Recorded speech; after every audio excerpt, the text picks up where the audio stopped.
Three, two, one. We're going live. What's up, everybody?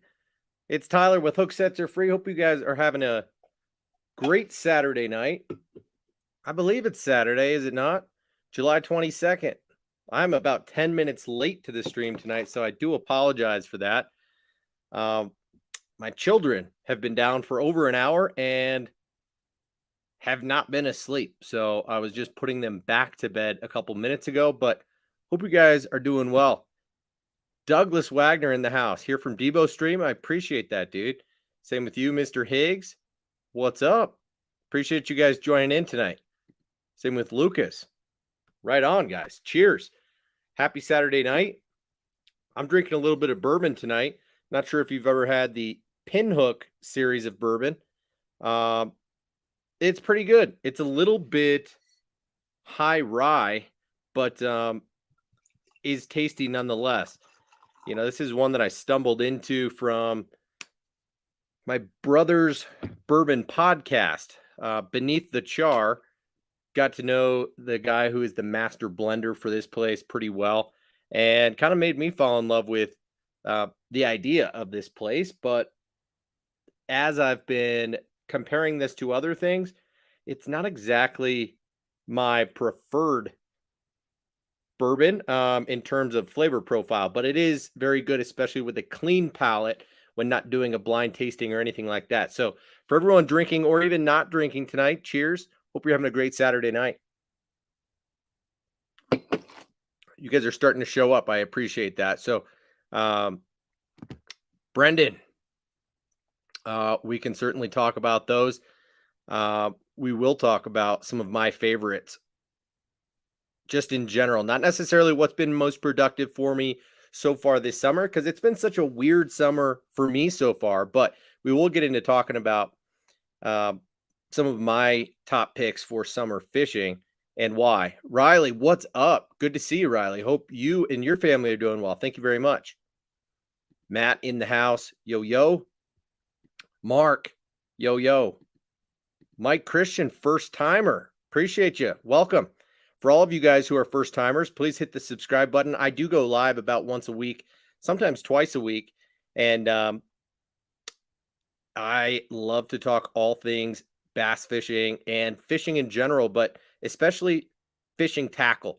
You can see that I'm a little bit of a tackle junkie. I've also got the desk in front of me is completely filled with tackle, as well as most of this room that I'm sitting in, but I love to talk tackle. So if you guys are into that, please join in. Of course, Brendan, I wouldn't expect that you would have heard of most bourbons on the market, because you shouldn't, considering you're 18 years old, dude.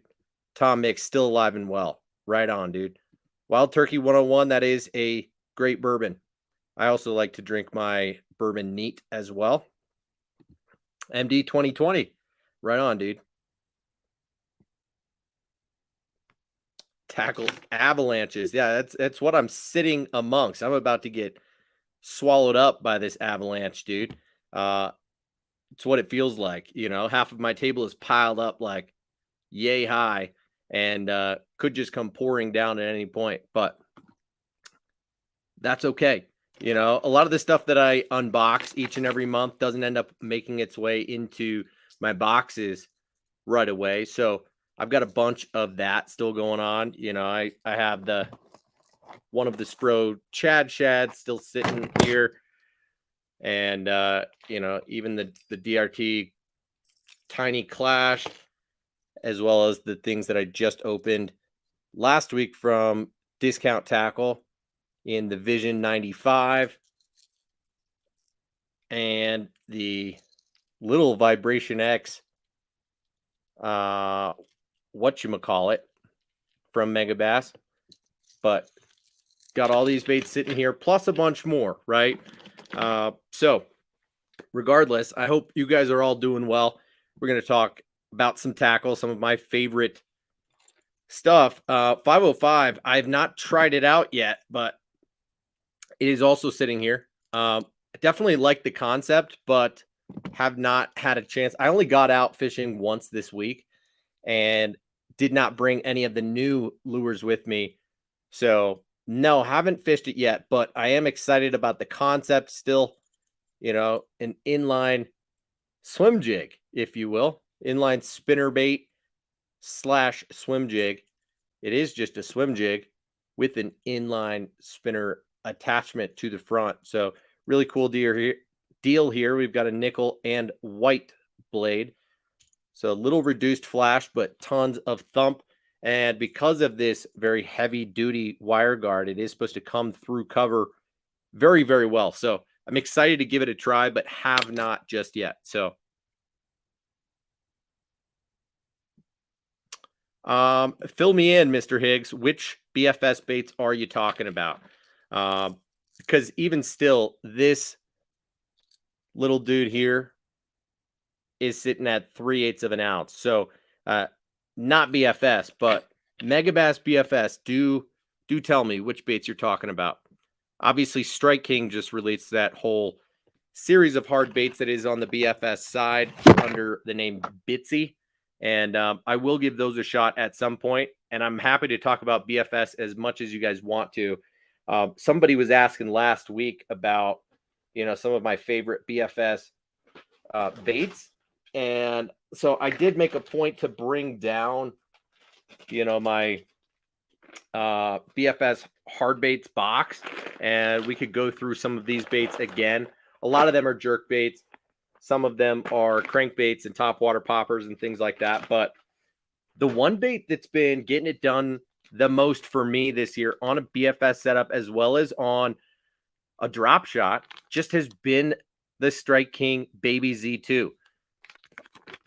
It's been a dominant bait for me for, I don't know, the last 3 or 4 years in a number of different situations. There was a year or two where really I almost exclusively threw it on the back of a baby chatterbait, just like I've got here. This is the Z-Man Flashback Mini chatterbait. It comes naked, but I will often tie my own skirts on this, and then on the back of it, I'll throw a small little Fluke style bait. So this is actually the 4-inch Streaks from Z-Man, but it is essentially the same exact bait as the Baby Z2, just without salt in it. And I love the Baby Z2 because it does have salt in it, and with the right kind of hook on it, it will suspend and have a super slow sink to it if you're throwing it on like an EWG style hook. So like a 1/0 owner twist lock or 1/0 EWG style hook, it will slow sink. It won't totally float and stay on the surface, but it also won't sink. So you get kind of this very interesting posture to it. But I was throwing it nose hooked a bit this week with no weight, and the thing sits on the surface. And so when you twitch it, it's like a topwater walking bait. And if there are fish in the area, they will come scoop it up off of the surface. And so I caught probably 6 or so fish just fishing it like that. And then I also threw a nail weight in the nose. These baits by Strike King, well, poured by Z-Man, but the ones for Strike King that have a little bit of salt in them will take a nail weight better than most of the Z-Man ones that do not have any salt in them. And so I threw this Nico rigged as well and caught a handful of fish on it. On that same day, I was throwing it weightless and nose hooked. So the Baby Z2 has been probably my most productive bait this season. I always keep a handful of packs in stock. They're never full packs because I go through them, but it's a fantastic bait for sure. I also throw micro jigs and a bunch of other really downsized presentations on my BFS setup. Got Jermaine in the house. Hey, yo. How you doing, dude? Yeah, Depth's Buzz Jet at night in the morning. I have not tried the Buzz Jet just yet, but as you guys saw a couple weeks back, it was in my cart from one of those online retailers in Japan. And I almost picked up a couple of the regulars, a couple of the babies, maybe even one or two in the bone material of the Buzz Jet, but I have not tried it just yet. Interesting. I have not seen those yet, Mr. Higgs, but I probably ought to check them out. I am curious. So, Brendan, I rigged the Baby Z2 in a bunch of different ways, but all spring this year for me, nose hooked on a drop shot has been the most productive for me on just like a size 1 drop shot hook. You can go even smaller than that with it too, in terms of hook size. I wouldn't go any larger than like a 1/0. That does tend to get a little bit large for the bait. Of course, you could just size up and throw the regular Z2, which is more of like a 5-inch profile, like more of a standard Zoom Fluke size. And yeah, I think you personally might prefer it. Only thing is, you'll notice sometimes these tails do get a little kinked up. Not the end of the world, which is interesting coming from me, because usually that kind of thing does chap my ass. But with this bait, this is one that like I actually don't really care that much when the tail gets goofed up. But this is the standard Z2, and it's a damn good one. So you'll notice that as you stretch it out, just like I showed you guys with the Strike King Zero, which is their Fluke style bait, the salt will come out of this thing and it will give it a little bit of a beat up look to it. But that salt will change the buoyancy of the bait and cause it to have a little bit more of a suspending action. It will also make it softer, and so it will just do more than the bait straight out of the package. So it is something that you want to do with most of the Strike King Elastec baits, or at least that I recommend doing. And then you'd throw a more traditionally sized, 3 or 4/0 hook in this dude. You could drop shot it with, 1/0 size hook, nose hook in that. But also does tremendously well on, a Jika rig. Does really well on a Ned rig. And then obviously as a chatterbait trailer and things like that, it is stellar. So yeah, I was throwing it weightless, nose hooked on the surface, and then using the same hook, but just scooting that hook back to the middle of the body and throwing a nail weight in the nose to Nico rig it. But that doesn't have a lot to do with summer fishing, but rather just that I will do stuff like that when the conditions warrant it, when it is getting very difficult out and my initial game plan is not working out and I need to go to something a bit more subtle. If I've got my BFS setup on me, I will go to something like that. And that is what I did just last week. So yeah, the micro chatterbaits do catch everything. I'm with you on that. Jermaine's editing a video tonight. Okay. Interesting. Well, I will, I'll still check them out for sure. Karachi Twitch bait, Rapala Countdown Elites. Yeah, I do throw the Countdown Elites. Actually, not the Elite, but the Rapala Countdowns for sure. I've got a bunch of them. And the Rebel Track Downs and the Ozuri Sinking Minnow. I also throw the Rapala Husky Jerk on a BFS setup, but a couple of my favorite BFS jerk baits, are like the Lucky Craft Pointer 65, the Yozuri, or the Dual Hardcore Minnow Flat in their 70. Those are both suspending baits. And then I'm a little bit newer to the Euro Tackle suspending, or the Z vibe, if you will, but I've told you guys time and time again that arguably my favorite ultralight jerkbait or BFS jerkbait is this dude right here.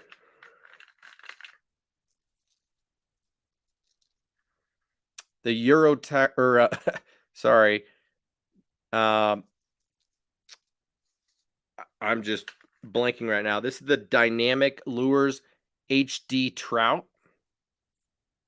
Tiny little dude at 1/10 of an ounce.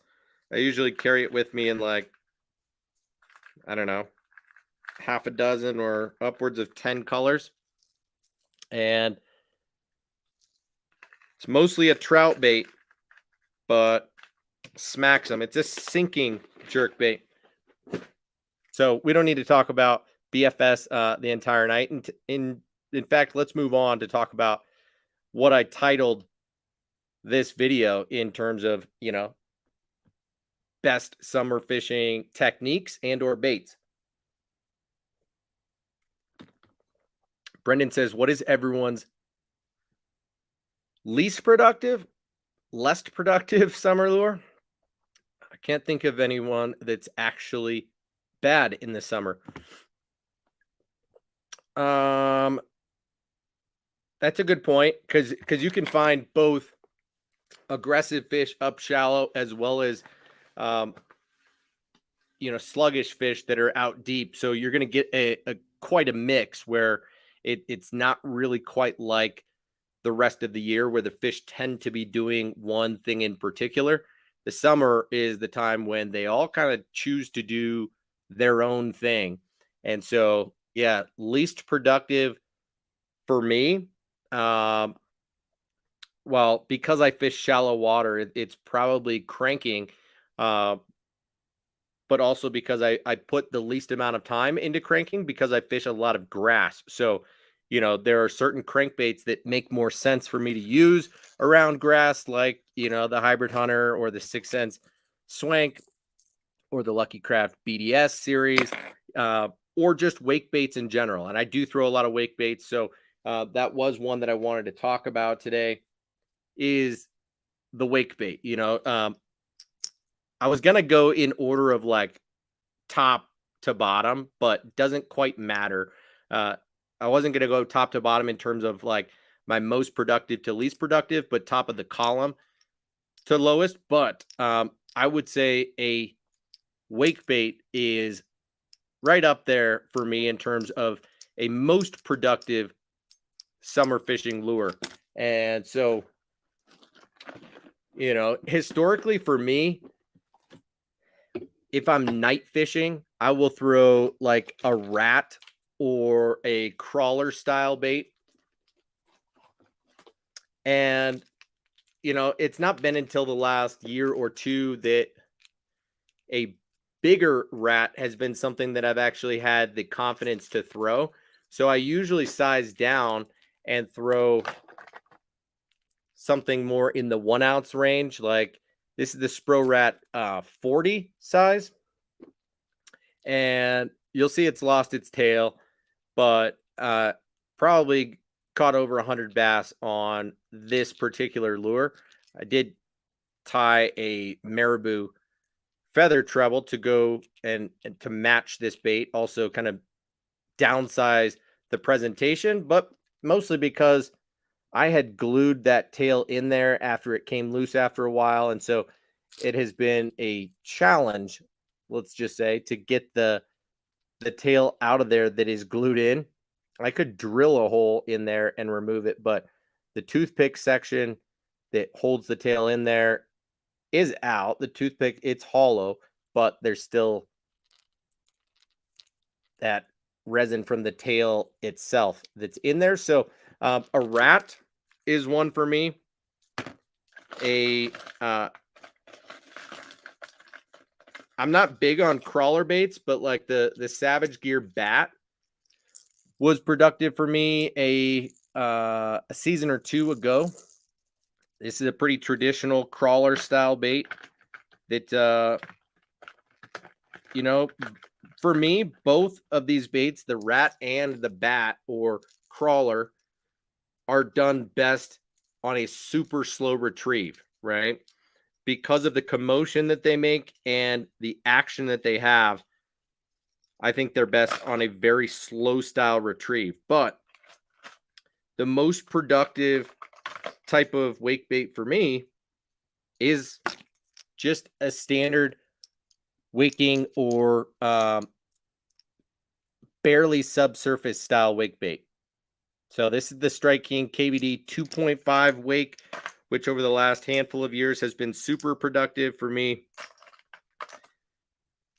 This is the Yozuri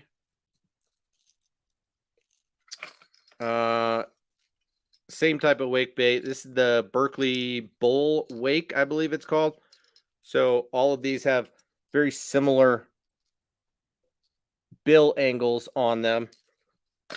And in my opinion, are ones that you're going to want to fish medium fast. I prefer them quicker. Now, the thing that makes these baits different is that the Yozuri has a very subtle rattle system, whereas the Berkeley is quite a bit more like the Strike King. And I think this actually might have been like what started the hard knock series of baits from Strike King. But I do sometimes throw jointed wake baits, you know, like this is the Strike King or the 6 Sense speed wake. This is the Jackal Mikey Jr. I will occasionally throw baits like this, but less frequently.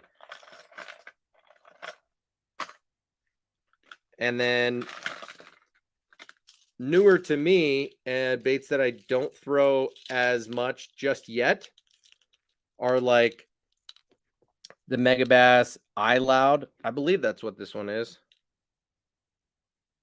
I've only caught 1 or 2 fish on this, and yet it looks super beat up. Can you tell me if this is the Eye Loud or not?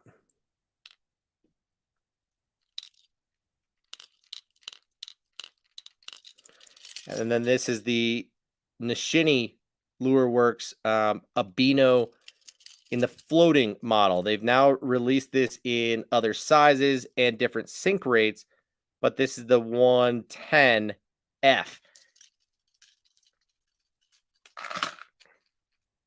But I would say a wake bait is up there for me in terms of most productive lures in the summer, especially at low light or at nighttime in particular.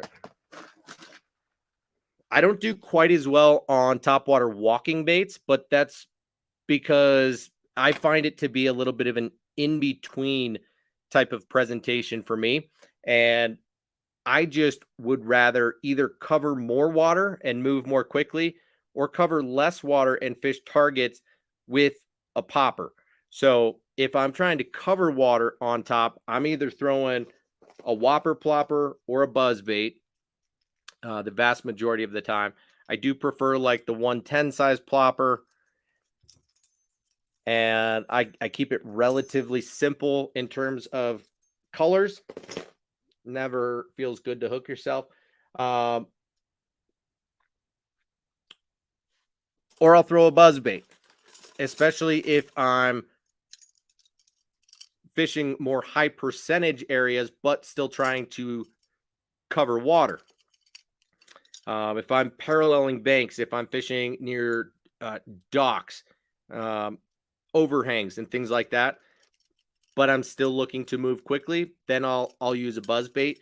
But if I'm fan casting, for whatever reason, I prefer a whopper plopper, especially if I don't know where the fish are likely to be hanging out. I like the option to be able to do a stop and go style retrieve on a whopper plopper. Over the years, I've caught a ton of my fish on a whopper plopper right after I kill the bait. So we'll talk about this in terms of retrieves with jackhammer chatterbait, but I think varying your retrieve can make a huge difference in how and when you get bit. So that's not nearly as much the case with a wake bait. You're either going to go super slow and steady, or stop and go, but really slow. It's very rare, especially in low light or at night, that I will actually mix it up a lot with a wake bait and start burning it fast and then killing it and then slow creeping it. I don't do that. But with a whopper plopper, it is somewhat speed sensitive. There is a sweet spot for how fast it wants to be swum. And I find that is a medium fast speed. And really, it's pretty easy to tell, unlike a buzz bait, based on the noise that it makes. It will get louder and louder. Before then, the pitch, the sound starts to get higher. And once it gets higher, you're fishing it too fast. So medium fast is where I find that it is loudest and has just that right pitch. And so I tend to fish it that speed 80% of the time or more. Sometimes I'll fish it slower if it's dead calm conditions, but usually then I'm not fishing a whopper plopper as much. But fishing it medium fast, and then once or twice per retrieve, per cast, I will actually kill the bait for no more than 1 to 2 seconds. So just fishing it, kill it, keep going. And just that stop and then go is what usually triggers a fish to then make a move. It's not right when you kill it that it'll eat it, but it's right when you start it back up. So I find that if you kill it for too long, fish who have been following it will come right up to it, look at it, and then change their mind. Just like you get with swim baits or anything else like that, that is a super slow moving bait. If they have just enough time to really inspect the bait, they'll usually tail off. It's when you switch it up and do something different. So with a swim bait, it's when you see a follower, really work the bait crazy for a second, make it dart or try to escape, kill it for a second, and then keep it going. And it's usually that hesitation where a fish is just watching what it's doing and then see something different and has to make the split decision and that reaction. So same with the whopper plopper, stop and go. It's really a go and a quick stop and re-go that does the trick. But I throw a whopper plopper more than I do a buzz bait. And then I would throw a popper more than I do a walking bait. So if I'm fishing high percentage areas, smaller pockets of water that I know will hold fish, on super hot, calm days, I will throw a popper.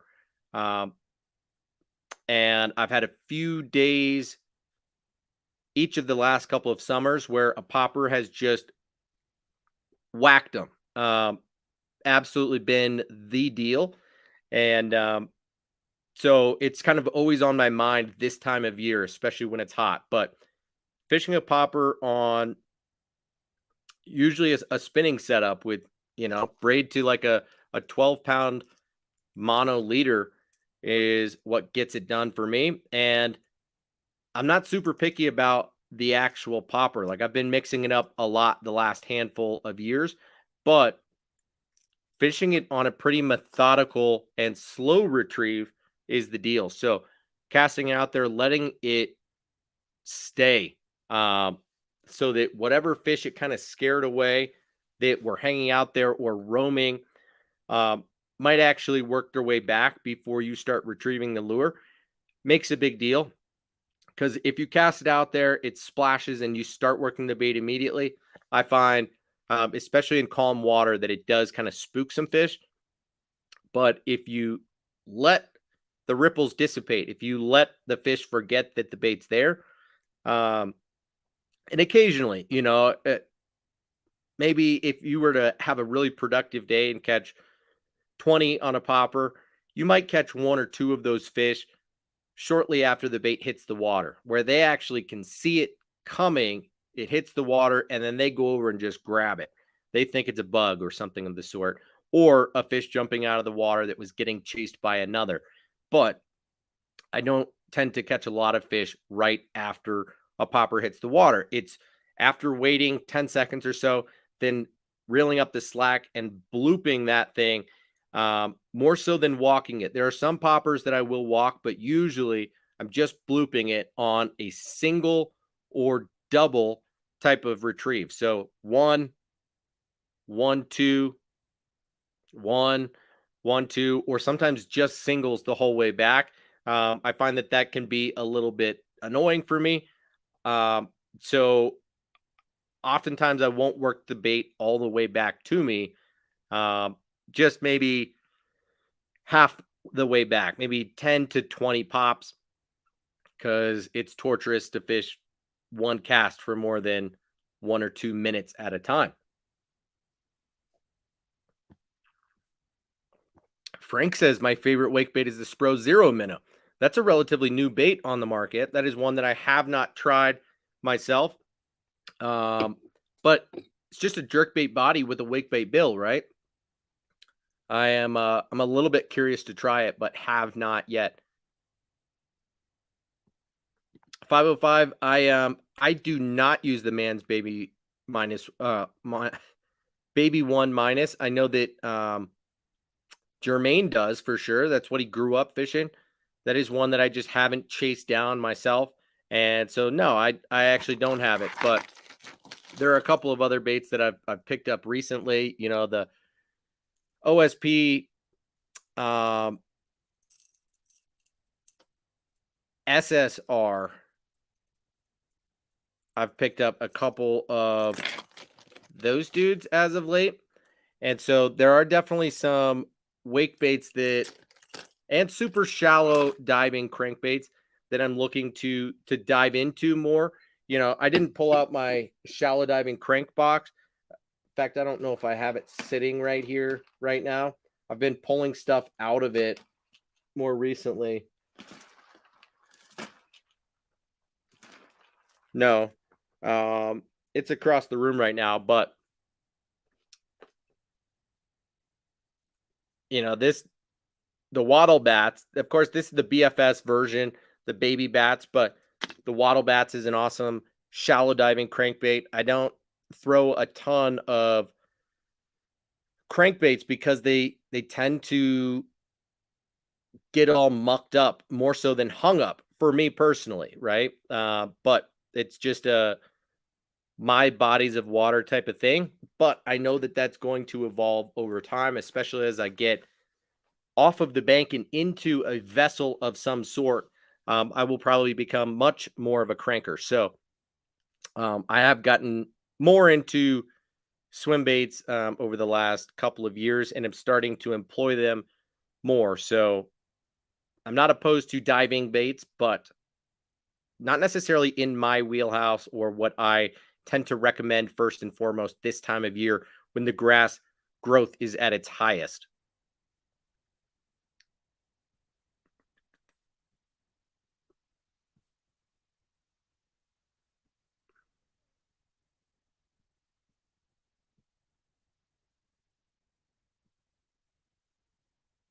All right, let me catch up. You guys are finally chatting a bit in the chat, and I'm getting behind, but no big deal.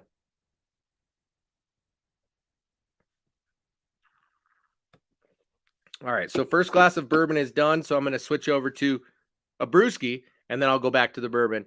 But trying not to get too smashed tonight. We did that last month, and well, whatever. We do it once every now and again, and it tends to get a little bit wild. You guys get me to say some stuff that I either regret or don't quite remember the next morning, but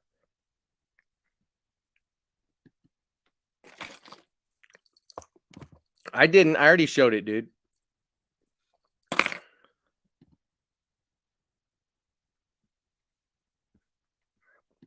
And I'm with you. I want some of the regular and the big bats, but they are hard to find for sure.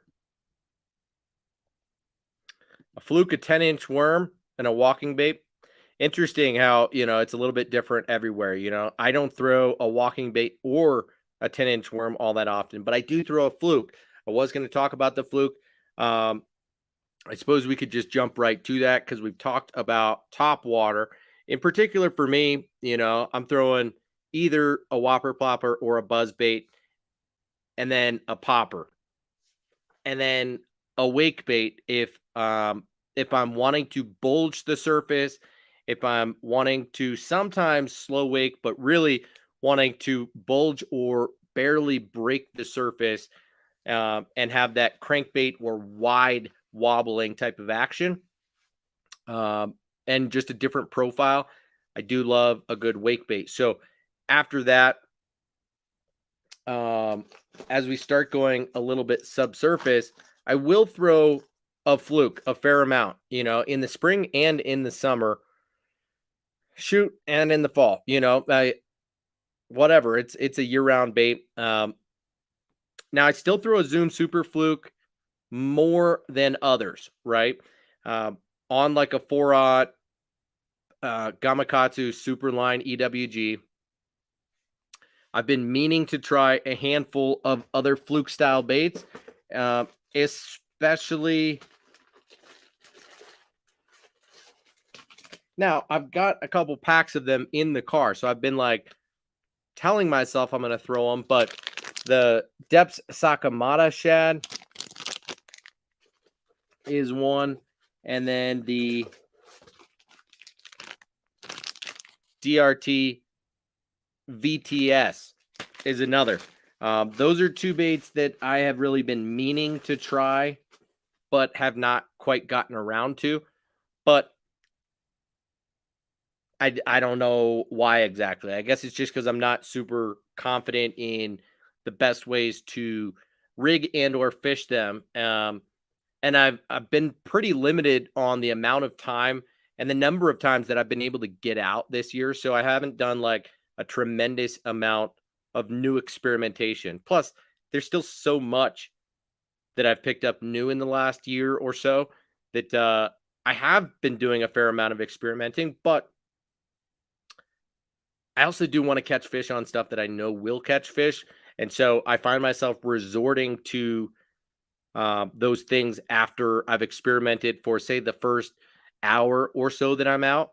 If I find that I've only got an hour left to stay out, then at that point, I'll fall back and I'll throw on a jig, a weightless Texas rig. I'll start throwing a Fluke, a chatterbait, things like that that I know will probably get bit for me. So, yeah, it's just kind of the way that it goes. I'm at a point in my life and at an age where time is not really on my side. So I don't get out for a full day really ever. And this year in particular, I haven't been able to get out more than a couple times per week. So I'm just not logging enough time on the water to be making a ton of new observations, if you will.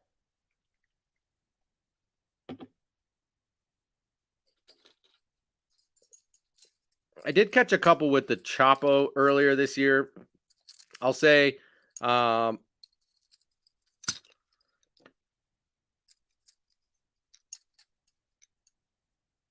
I don't want to go down the road that is talking about copycats, because we could talk about that the rest of tonight. But this was one that didn't quite get the hate that it should have when it first came out. But yeah, the Chapo has a little bit of a different pitch to it because of the material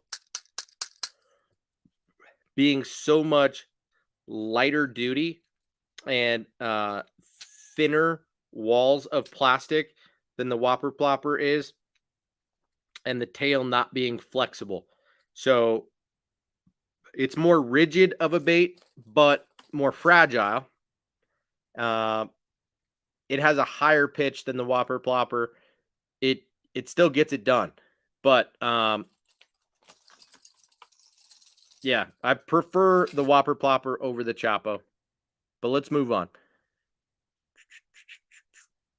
Yeah, Brennan, it's no fun, but also it is super fun having 3 young children, and my wife starting to work a little bit less, and it being summertime, and me needing to pitch in a little bit more. So that just means that I'm with the kids more and on the water less this summer, but that's okay with me.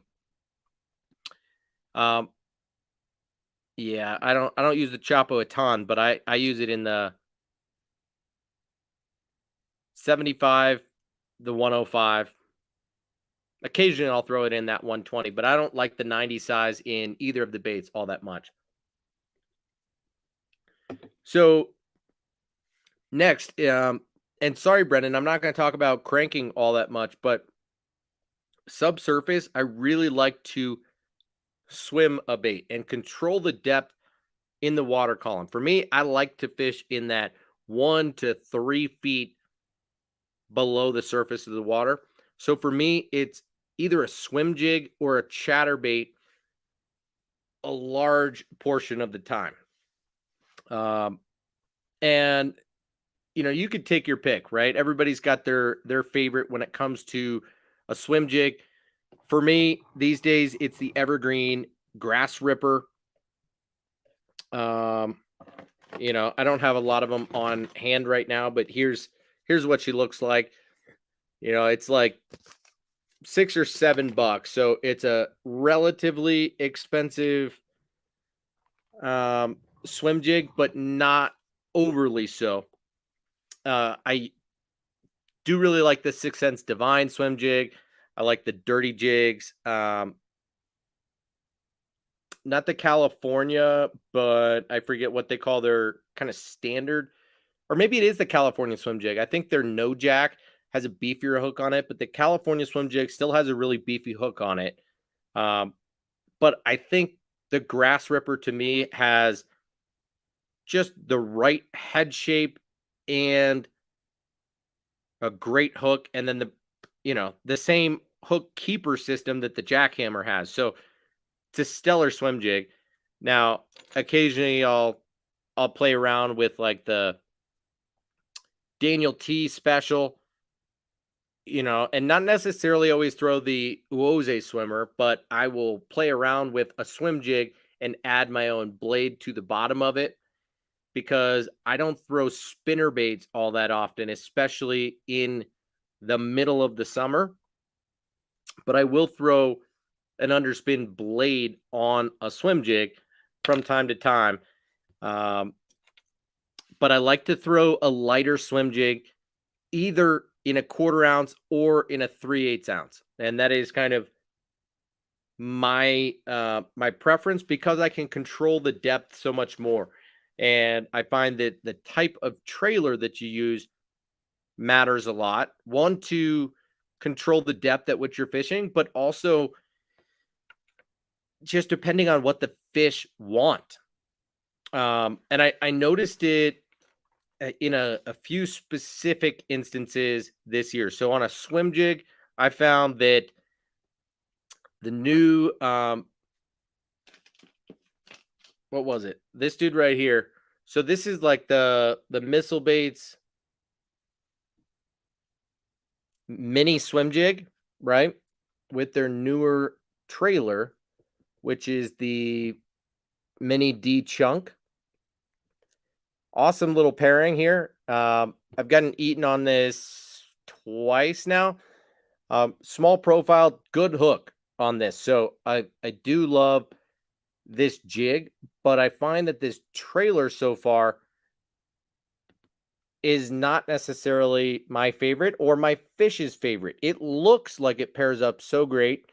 And I think there are situations where, perhaps if you really need to skip this bait, where that flat bottom will come into play, and you want quite a bit of flappy doodle action on it, then by all means, I think that could or would be the deal.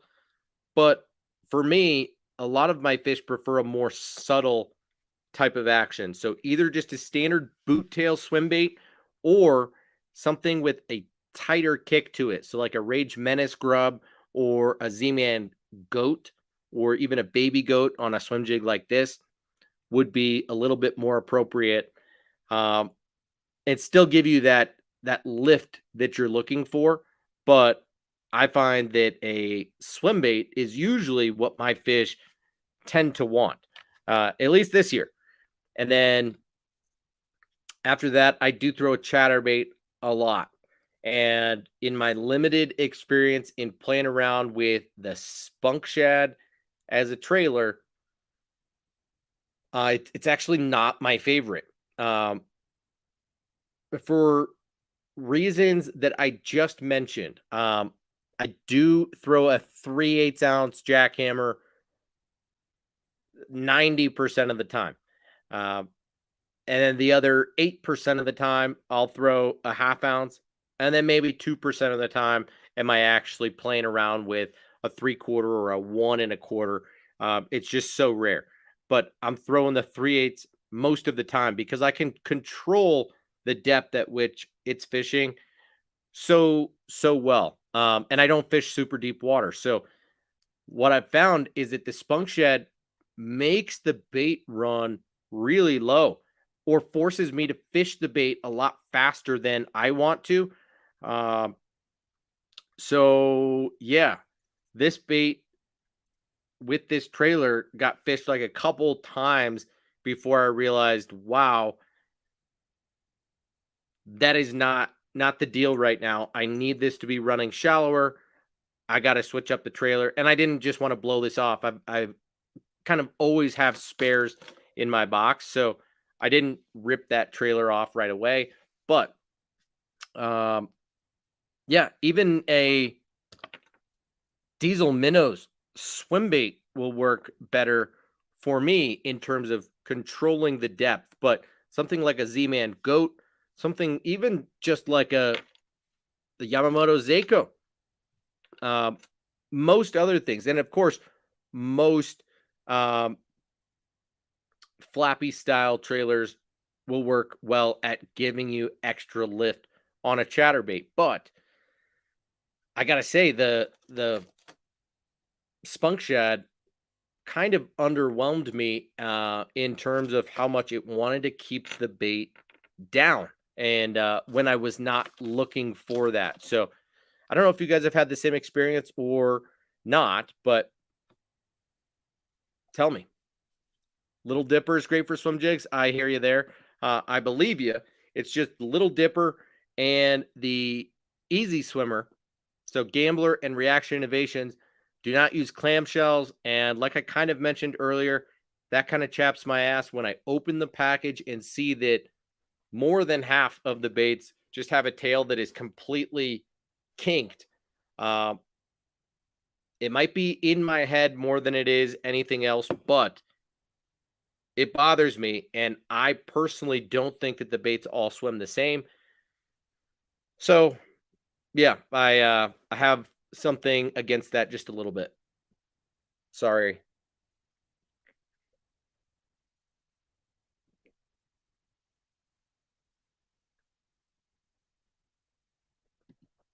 Interesting. Yeah, I might go check that out. I have not seen it yet.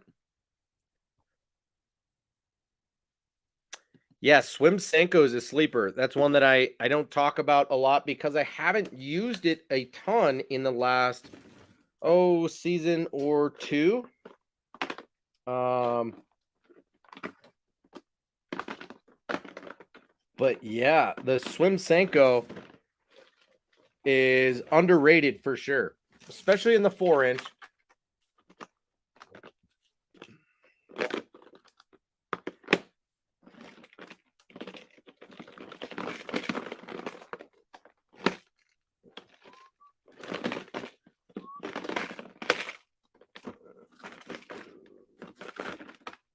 I've got too many things. I don't know where it's at right now, but yeah, I would say the Kitech Easy Shiner and the Yamamoto Swim Senko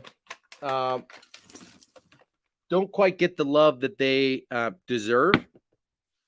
They're either slept on or they're like go-tos for a lot of guys, but um, really good and underrated swim baits, but they're fragile, right? So I'm with you on that, but awesome on a swim jig and a chatterbait for sure.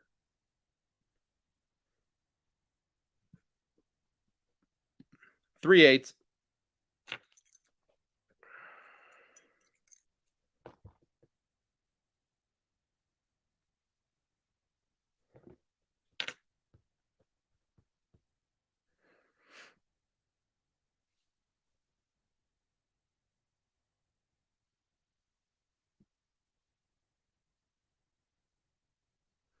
Well, JP, I'm glad to hear that that some other people think like me and prefer a clamshell package over ones that have a tail that's not supposed to be bent and then comes packaged and ends up being bent. I'm like, what am I supposed to do with this, you know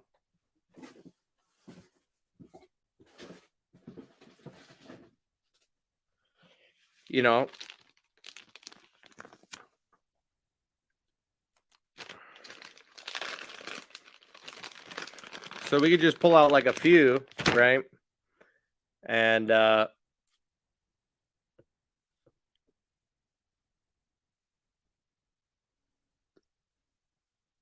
is that one fishable? Yeah, maybe.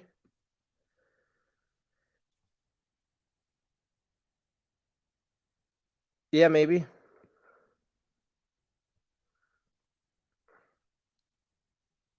Not at all. Not at all. So for me, I find that it is about 50% or a little bit less of what comes in a pack are that way.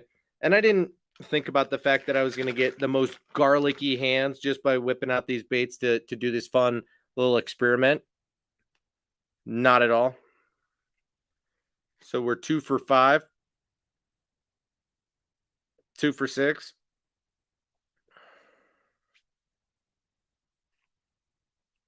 2 for 7,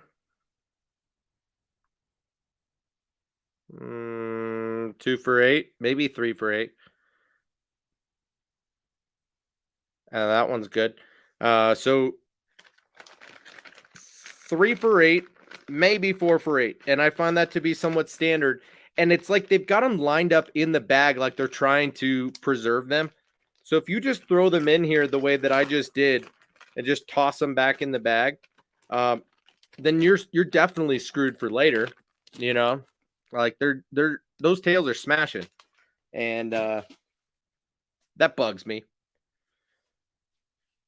Especially for a bait that's like so highly regarded, why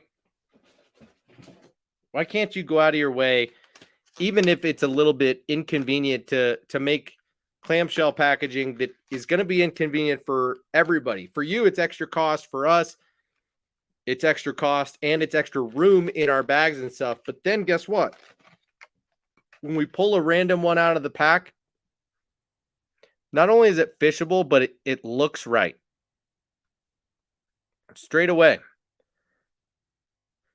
So yeah, I just, once technology went that way and it became kind of an industry norm to do clamshell packaging, why not get on that train and do it? Garlic. Whew. Gators Adventures, is it just you or does rod, reel, and line, bait, and trailer setup have a sweet spot when retrieving it?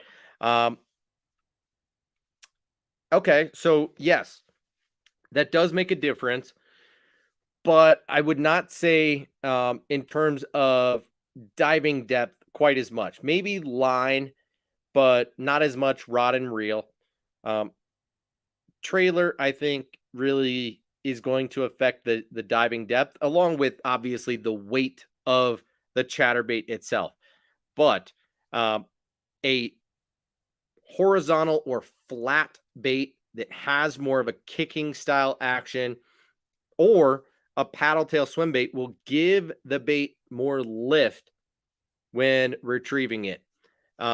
In addition to a lighter bait, right? Will keep the bait higher in the column. So those things make a difference. Now, if you're throwing it on 20-pound fluorocarbon versus 12-pound fluorocarbon, obviously you're going to see some difference there.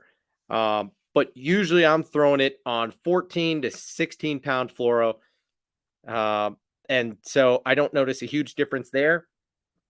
Now, the speed of your reel can make a little bit of a difference. But I throw a 7-speed a vast majority of the time. Occasionally, I will throw a 6-speed, and I know how to adjust just fine to that.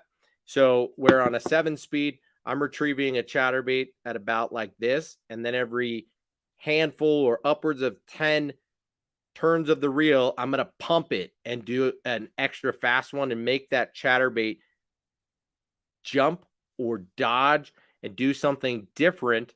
I don't kill a chatterbait very often, but I will fish it at its sweet speed, which is to me like a medium to medium fast retrieve, and then I'll speed it up and then go right back to that retrieve. So kind of like I do with the whopper plopper in killing it for a second and then starting it back up. I will do that with a jackhammer or most of the chatterbaits that I'm fishing if I'm hitting them on a straight retrieve. Now, there are some chatterbaits that I do like to fish off the bottom or fish low and slow, and the retrieves for those are quite a bit different. But if I'm fishing that middle to higher part of the water column, I'm going to fish it at a medium to medium fast retrieve speed. And I do prefer like something in the ballpark of a 15-pound fluorocarbon with a 7-speed reel and like a medium heavy, moderate fast action type of rod. Okay. I did pick up a chatterbait rod this past year that for me is a little bit too soft. So I've been going back to what I prefer as more of a like a true medium heavy, moderate fast. The rod that I did pick up is more of a, it feels more medium than medium heavy. Definitely feels more moderate than moderate fast. And it just is a little bit difficult for me to get the hang of. But I haven't been fishing it exclusively. I've fiddled around a bit. Yup. Now, speaking of swimming worms, we can talk about that next because fits kind of right into like a backup in this same category of like swim jig and chatterbait. I do think a swimming worm and a fluke are some of the best baits to throw subsurface on a as moving baits as soft plastics. Okay.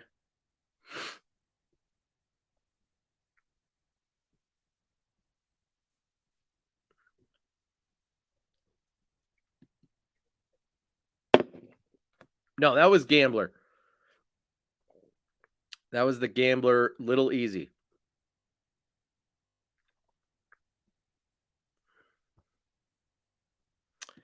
Mike, Bee Height Delight has been perhaps my best overall color year round, day and night. But, you know, any of the ones with the green pumpkin blade on them. So the green pumpkin shad, and the Bee Height Delight are all awesome. The black and blue has perhaps been my most productive, especially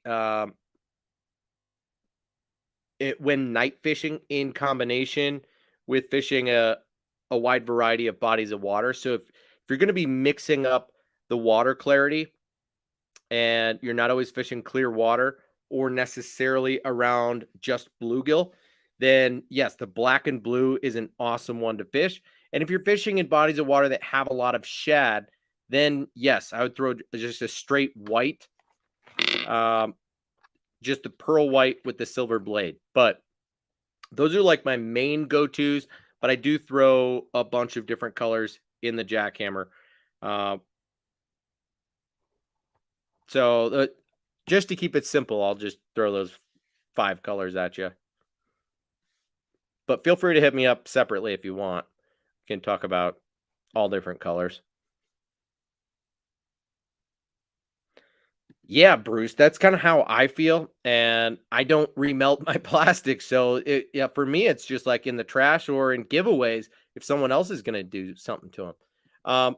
Now, Justin, I think you can, but I don't do that very often, and yeah, it just bugs me. Matt, Do I have them behind me? They're right here, dude. I haven't. Matt, what can you tell us about the ball up swimmer? What can you tell us about the bottom up vol up swimmer?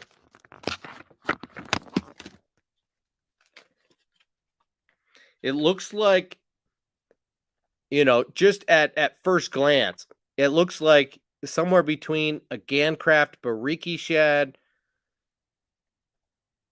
a Kitech Easy Swimmer, and a Storm Largo shad. But, it has a triangular body. So it's got this flat bottom.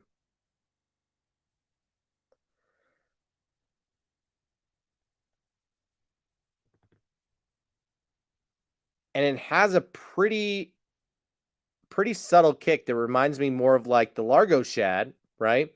Not an insane amount of kick. So that's why I mentioned some of those baits.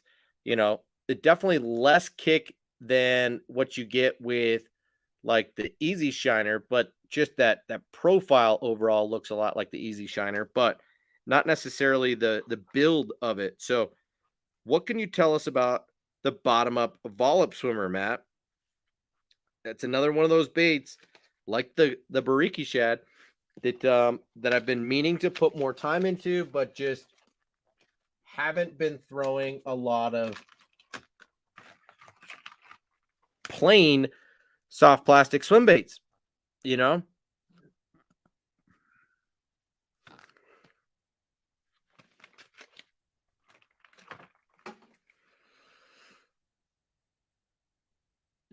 Oh, stop it, Brendan. Maybe the Big Easy is so good because the tails get bent, have a different action on each one. That's whack. I'm gonna have to disagree with you on that one, dude.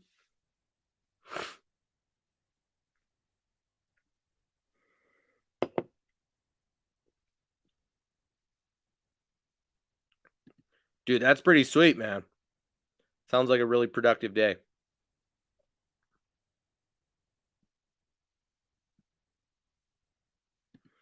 So is I can't even remember. Is that why I bought the Volop swimmer?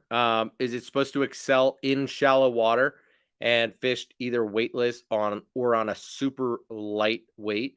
Maybe that's why I bought it, and I've just not reminded myself of that, and I'm screwing up with that for sure. But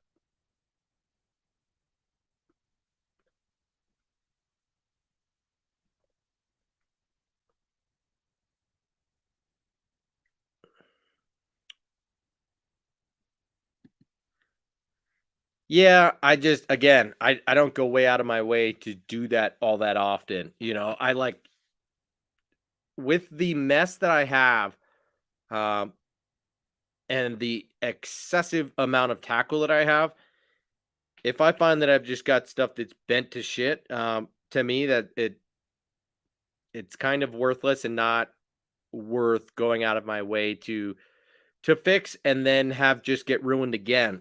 How am I going to restore and then store them again without them getting bent back up, right? Am I going to lay them all flat on their back and then carefully carry them to where I'm going fishing and use just that one pack of baits that one day?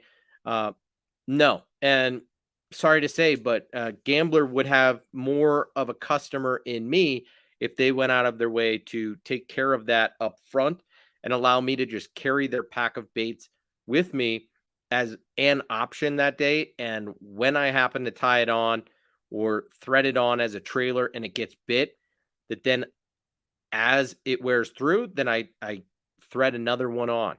Um, just hasn't happened. No, it's not a glass rod.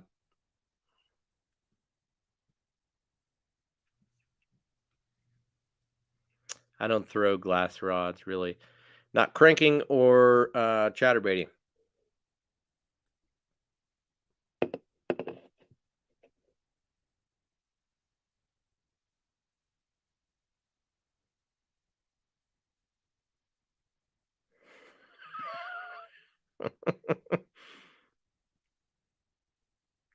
Dude, you got to work on your boat driving skills. That's not good.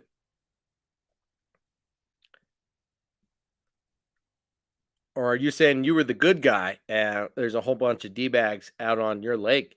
That's not good. Chickamauga is just full of wankers or what? Swimming worm. How far behind am I? Um,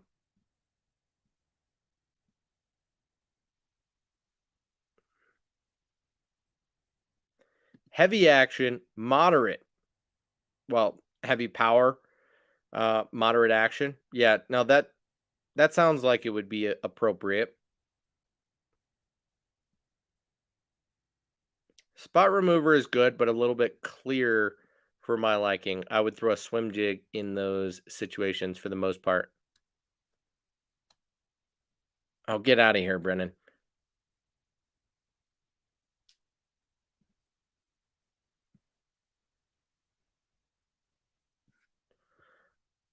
All right, I got to catch up to you guys.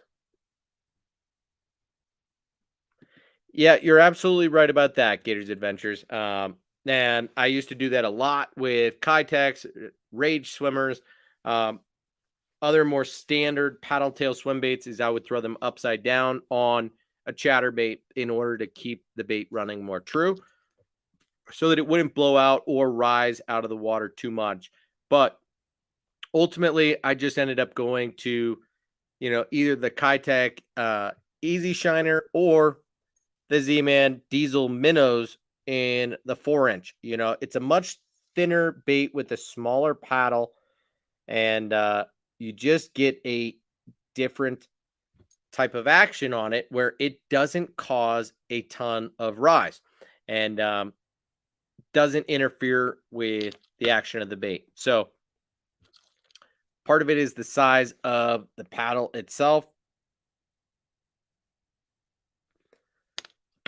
and the shape and just how it tapers. But yep, I have also done the same in flipping a standard paddle tail upside down or even cutting off the paddle tail itself to create, you know, really the original inspiration of the spunk shad, uh, just without this little tiny tail, right? Essentially what you get is this part of a spunk shad,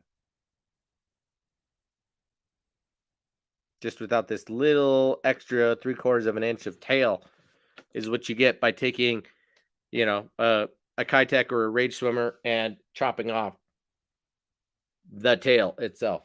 And I think I even made a video of that, in like my top 10 chatterbait trailers way back when.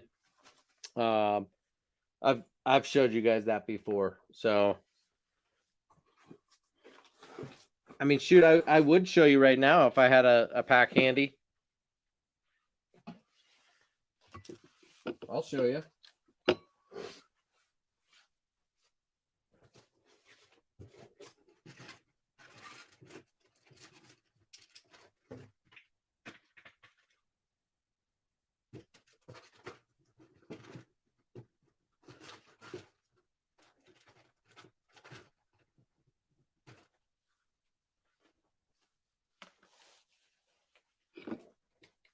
Shoop.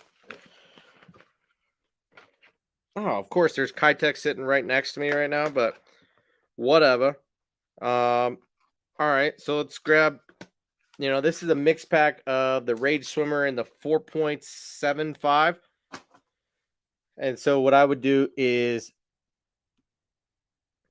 take this trailer, and if I had scissors, I would show it to you more clearly. But what I'm going to do is essentially just cut off the boot itself, and I'm going to leave this whole section of the tail. So I just took off the boot, right? So then what you end up is with this dude, which to me is not all that different than what you get.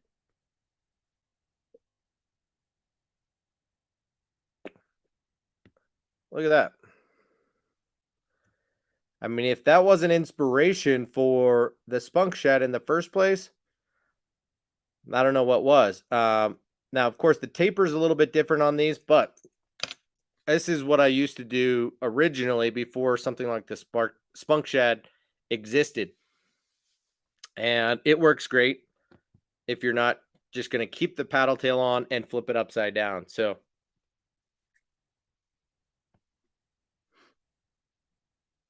doesn't even smell like a rage bait anymore. That bothers me. Although what we could do is just rig it up on this dude here. Might be a little too streamlined for this bait now, but since we've got it out, why not?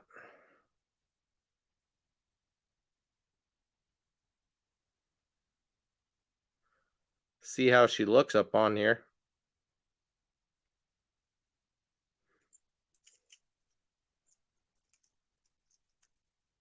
And she looks beautiful. Am I right?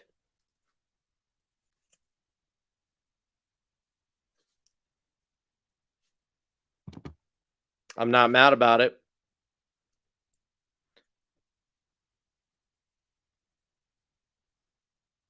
Not that this is a chatterbait, but on the back of a swim bait. Swim jig. Spinnerbait. Swim jig spinnerbait.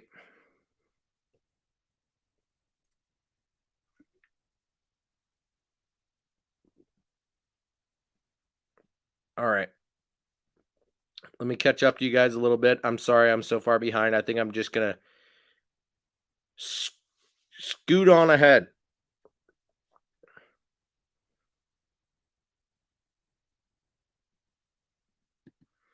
Okay, Matt, thank you for the heads up. Weightless and over the top of grass near wood as well. Boom shakalaka. Bent tails are not where it's at.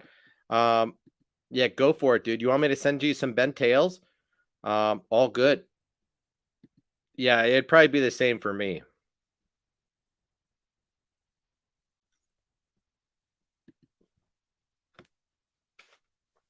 I mean, you're not totally wrong. They really just mixed two baits there. The iShad has more of a jackal body, right? It's more like the rhythm wag or the rhythm wave in the body shape, where you really do get a unique shape to the body where it's a lot more geometric, where you get kind of those flat sides, that flat top, round belly, but it's not at all like a totally round bait. That's kind of the way that the iShad is. It's not like a Kitech, but the Spunk Shad is like they took a Kitech, maybe with an iShad tail, dare I say, but I don't dare say, so don't know what to tell you.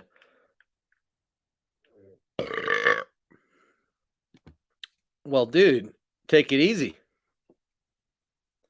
Don't be jacking spots, you know?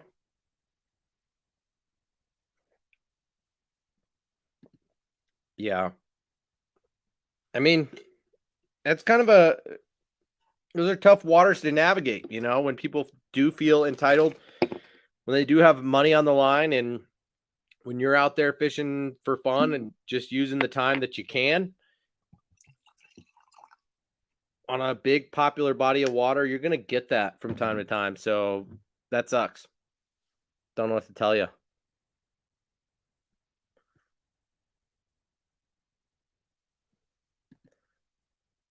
That's a hot take right there. Although we had someone tell us, Adam Myhara was telling us tips and tricks,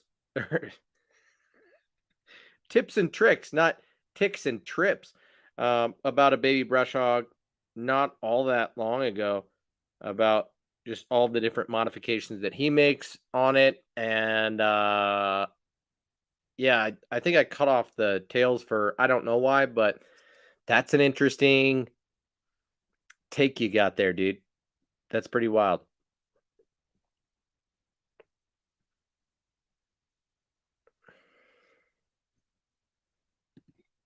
All right, Tim.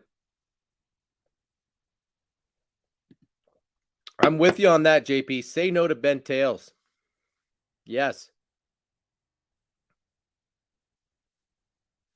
And yeah, I mean, scrounger baits, there's a reason that they make good chatterbait trailers, right? I mean, there's very similar action on the two types of jigs, so makes perfect sense.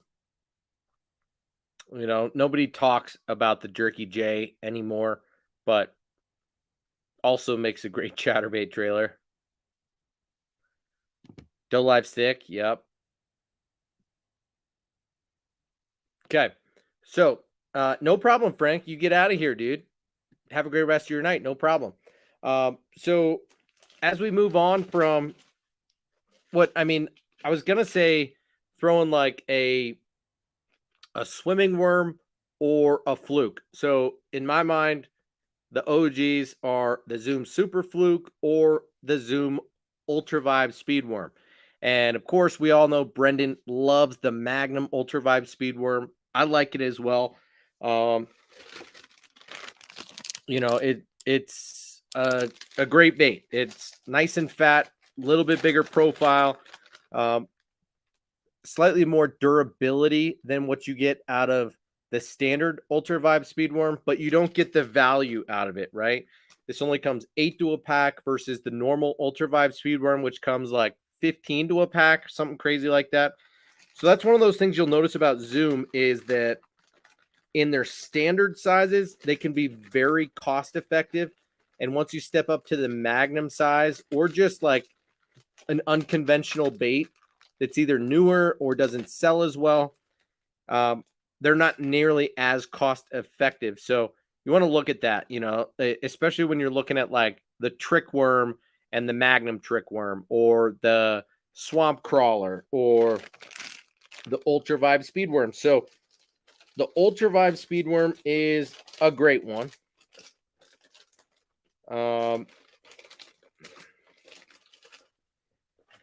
And there are a ton of swimming worms out there. We already talked about the Swim Senko, but for me, I've really come to like the Z-Man Turbo Fatties as well.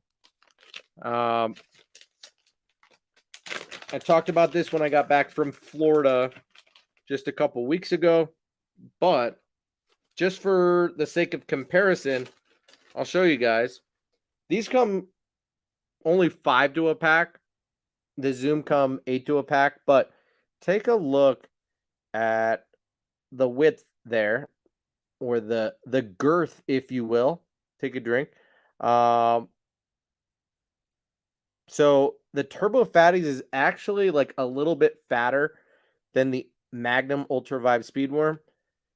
The tail is different, and the bait is an inch shorter at 6 inches versus the Magnum Ultra Vibe Speed Worm at 7 inches. But you get that flanged tail kicker instead of the cut tail. And this bait is great. It immediately stepped up ahead for me above, like, you know, the Strike King cutter worm, you know, or other similar baits. And yet it has the same type of action. So once you rip this weirdness off of the cutter worm, that helps preserve the tails. I can appreciate that.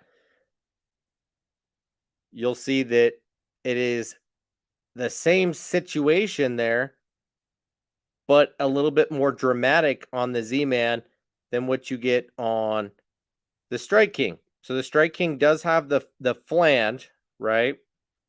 And I feel bad for Steve Parks and his flange since it's been copied now, but Z-Man is double-sided and just as effective, if not more. And Strike Kings is a standard plastisol, and Z-Man is made from Elastec, and it holds up magnificently well and is a great deal. So highly recommend the Turbo Fatties from Z-Man. But I would say a swimming worm on a lightweight Texas rig. I prefer unpegged, but you can throw it however you want. Now, not necessarily. No. I mean, if you threw it weightless, sure, it would sit on top of the water and you could burn it on the surface like you would with a buzzing toad or something like that. But they make baits to do that already. So I don't think it runs much higher in the water column as it is because it does have some heft to it. I should have weighed all these out for you. Of course, the material is going to matter some in terms of buoyancy, but keep in mind that this bait itself weighs almost half of an ounce, 12.4 grams. So it does have some heft to it. So if you throw this thing just on a 4 or 5/0 EWG style hook with like anywhere from a 1/4 to a 3/8 ounce bullet weight, and I would say unpeg or move your peg up a little bit and fish it at a medium speed retrieve, it's going to stay in that magic spot of the water column that is middle upper. You could burn it and it'll stay right up near the surface, or you could slow roll it and it will just bump whatever's down near toward the bottom. So a speed worm of some sort allows you to really cover various columns of the water quite effectively. A fluke, on the other hand, is one that you do need a little bit more of a cadence. It's not a straight retrieve style bait. So with a fluke, I am twitching it sometimes faster than others, depending on how high or how aggressive I think the fish are, depending on time of day. But with a fluke, I am fishing it a little bit faster. So on a twitch, pause for a second or two and let it kind of kill and start to fall and do its weirdness. Maybe a fish will eat it then. Before then, you twitch and let it dart. It's a lot like working a jerkbait that is a slow sinker. But the speed worm, you can really work it high, medium, and low on a straight retrieve. You can cover a lot of water. You can fish it through cover. Brendan, you're right. It is so versatile, and it's an awesome bait to fish in various parts of the water column. So I prefer anywhere from a 1/4 to a 3/8 ounce if I'm straight retrieving it, right? Now, you could also flip, you could punch a speed worm. So if you want to throw a half up to an ounce or more, you can absolutely punch with a speed worm. But I don't do that a lot. I'm usually throwing a beaver style bait or something of the sort. If I'm punching, but I don't punch all that often. So we'll talk about that coming up, probably not super soon, but after those two presentations, I'll stay with something weightless if I'm throwing, a fluke already. Yep, free rigging a fluke also is a great deal. I talked about free rigging the striking Z2 and baby Z2. I think that's an even better bait to free rig. But yes, twitch a fluke as soon as it hits the water. Yeah, I really don't dead stick a fluke at all. So I'm gonna bomb it out there as far as I can, and I'm gonna twitch. I'm getting that thing to dance a lot, and I'm working it higher in the water column. I'm not dead sticking a fluke at all. Now, more than most other baits, you'll notice that when you twitch down, the bait will work horizontal or dive a little bit. When you twitch to the side, it will work horizontal or maybe dive up or rise up a little. And when you twitch up, the bait will actually rise and come up to the surface. So I love that versatility about a fluke, is that depending on the angle of how you twitch the bait, um, you can really control the depth at which it's going. So if you notice that the fish are blowing up on the water, bomb it out there, twitch it once or twice to get it just moving, and then kind of work it at a side or upwards motion. So you're keeping it high in the water, getting that thing to dance like a shad or bait fish that is trying to get away, as opposed to a suspending jerk bait, um, where you're trying to fish in the middle of the column like you would if you're twitching it down. And that thing's just darting and dancing all over the place in the middle of the water. So yeah, I do like to mix it up, but I throw a fluke weightless the vast majority of the time. Yeah, shad shaped worm. I don't. I fish on a drop shot. I thought you were talking about the D shad because we're talking about flukes, but I don't throw the D shad. The shad shaped worm I do throw on a drop shot the vast majority of the time, and unconventionally I throw it upside down. But I think it also could do well on, especially a scrounger, but also on a chatterbait. But yeah, similar. It's just got more of like an easy shiner style body that's a flat side, so you get a lot more body roll. It's not round.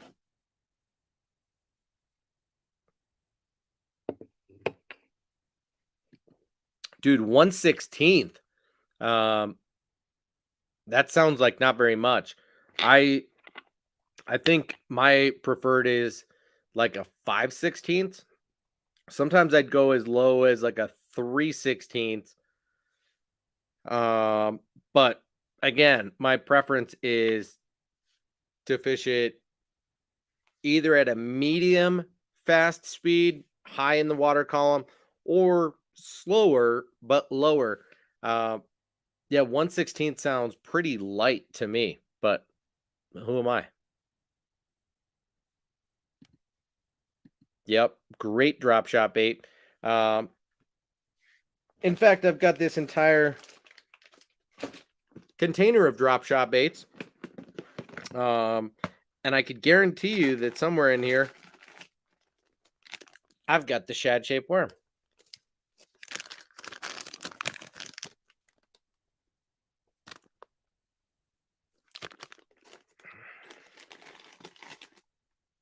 And I've even got it in the newer 3-inch. I forgot that I had bought these. I've like put these on my list in my cart at a couple places since I bought these. I didn't realize that I had bought these, but I mean, can you imagine on a drop shot? That is killer. Now, as I was saying, I do like to rig this thing upside down like so pretty frequently. I do rig it both ways, but I like how, if you notice that rounded bottom allows the bait to cut through the water more and does make you kind of have to work the bait a little bit more aggressively to keep it in the right posture. This is a salted bait, right? It's Yamamoto. But if you rig it upside down with that flat side down, creates resistance and allows you to work the bait more slowly. And yeah, I don't know. In years past, that has just been kind of a killer way to rig that bait for me.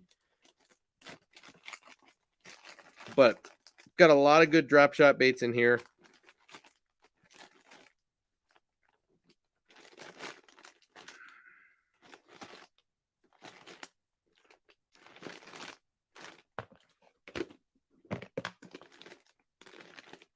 Yeah.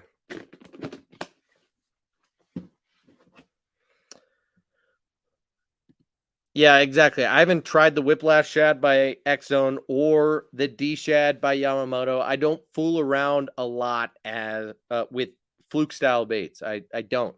I throw the Zoom Fluke, and I throw the Strike King Z2, and I've been meaning to try the Depths Sakamata Shad and the DRT VTS 7. Maybe one or two others, but I'm not trying to go way down a rabbit hole of Fluke style baits. No, I have not, Lure Lab.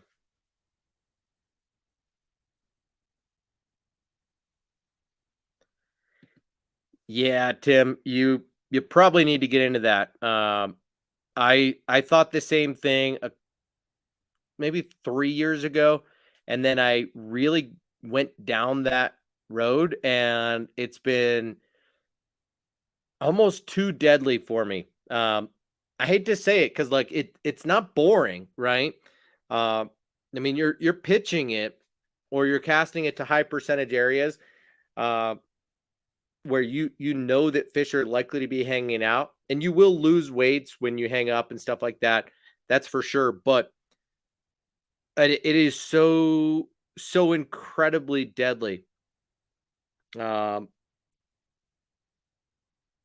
mean, it's been mind blowing for me the last 2 to 3 years. It has become just such a confidence technique, and yeah, I've played around with a bunch of different baits on it, but can't help it. I absolutely love it. So you probably ought to at some point if you're wanting to catch more fish, if you're wanting to catch fish where your fish have wised up to you, or you're wanting to see if maybe you can upsize um, or a bite dies down, you should. Why drop shot when you can crank? Um, just to keep the bait in the fish's face, you know. I have tried the 6 Sense Flush. I've not dead sticked it a lot. I've found that it's not quite neutrally buoyant enough the way that like the Strike King Baby Z2 is, but I've fished it a couple times so far. Now I fished it on a drop shot, not as like a Fluke style bait, so keep that in mind. It stays in the strike zone. Okay. Dude, I'm not giving up on the drop shot. I love the drop shot. That has been incredibly effective for me the last handful of years. So, no, well, maybe once or twice. You know, I flashed that at you a minute ago, but I think it was Daniel T that mentioned the Rhythm Wag as a bait that he really likes, mostly as a back gliding bait, right? So here I've got one rigged as a back glide bait with a ringed EWG hook on it. So you can see in the nose, I've got the hook coming out there. This is like a 1/0 hook with a split ring there. So I made my own ringed EWG hook. And of course, because it's sitting in the bait, maybe it's getting a little salty or rusty or whatever that is. But I really like the design of this bait. I think it is a super versatile bait, but because it's designed to be back glided, backslide setting is possible. Yeah, it's a cool bait for sure. So I've thrown it on a drop shot once, maybe twice. I like it just fine, but I want to fiddle around with it a little bit. I believe that you can wake the paddlers. I don't doubt that, but I actually don't have any paddlers. For considering all of the Z-Man baits that I actually have no paddlers. So I don't know what to tell you, dude. So I don't throw a 7-inch Fluke a lot. I have thrown the Magnum.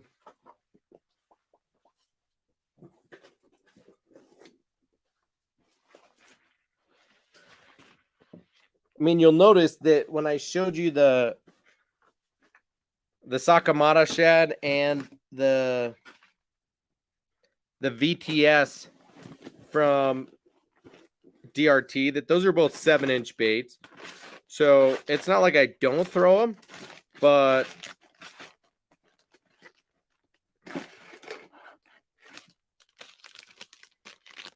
I do have the Streaks XL, which is an 8-inch Fluke from Z-Man. It is a great bait and is, I gotta say, this bait is poured incredibly well. Like, the mold on this thing is fantastic.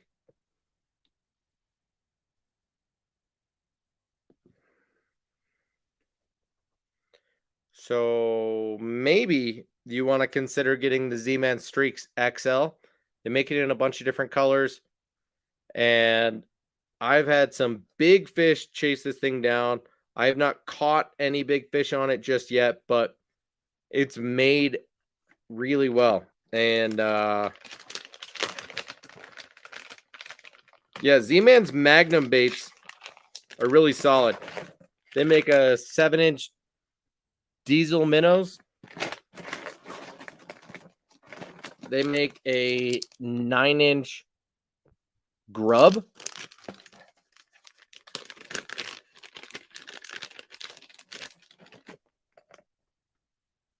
So look at that grub body. Probably a 4-inch extra fat body with a giant curly tail. Of course, this is a motor oil color, which is super rad. But look at that. It's like the color of bourbon. I could just drink this thing looking at it. Yeah, 9-inch grubs. So Z-Man makes some great oversized baits. I feel like I've just been repping Z-Man like crazy tonight. You know, I've got like 5 boxes or more that are this big, full of Z-Man. And yeah, sorry, not sorry.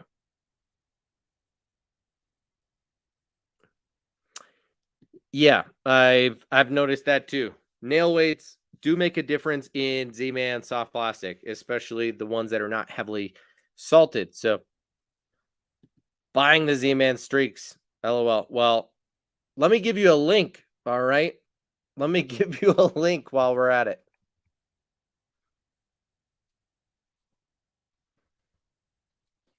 You guys could hook me up with a little bit of affiliate cash. No, let me give you an affiliate link right now while we're at it. If you're going to make a purchase from anything that I talked about tonight, especially anything Z-Man related, you should shop at Discount Tackle. Not only am I a brand ambassador there, but I would greatly appreciate any help that you might want to provide by purchasing from Discount Tackle as opposed to elsewhere. So take a look in the chat right now. I just dropped a link to the Z-Man 8-inch Streaks, XL Streaks. It's an unscented bait. So they make the jerk shads in, I think, up to like a 7-inch. And then they make the Streaks up to an 8-inch. And it's an awesome bait. So you're ordering the 5-inch paddlers as soon as you get home? Well, use my link. Anything Z-Man, Discount Tackle's got you guys. All right.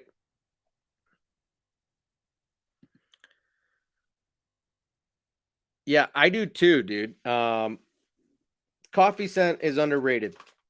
Now, I think that's just for us, but I think the bass like it too, you know? Hey, thank you very much, man. Appreciate it. Okay, so now as we're going lower in the water column, a big thing that I do is I throw weightless presentations. So if I know that there are fish in a high percentage area. The last couple of years, there have been a few presentations for me that have just kind of blown my mind. And it first started with the Geek Crack Bellows Gill. Okay. I tried the smaller 2.8 and then this middle 3.8. The 3.8 to me is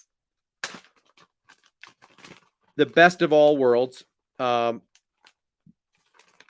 It'll take a decent size hook without having to go absolutely crazy. So you can use that same hook on a Zoom Super Fluke. You can use it on a wide range of soft plastics.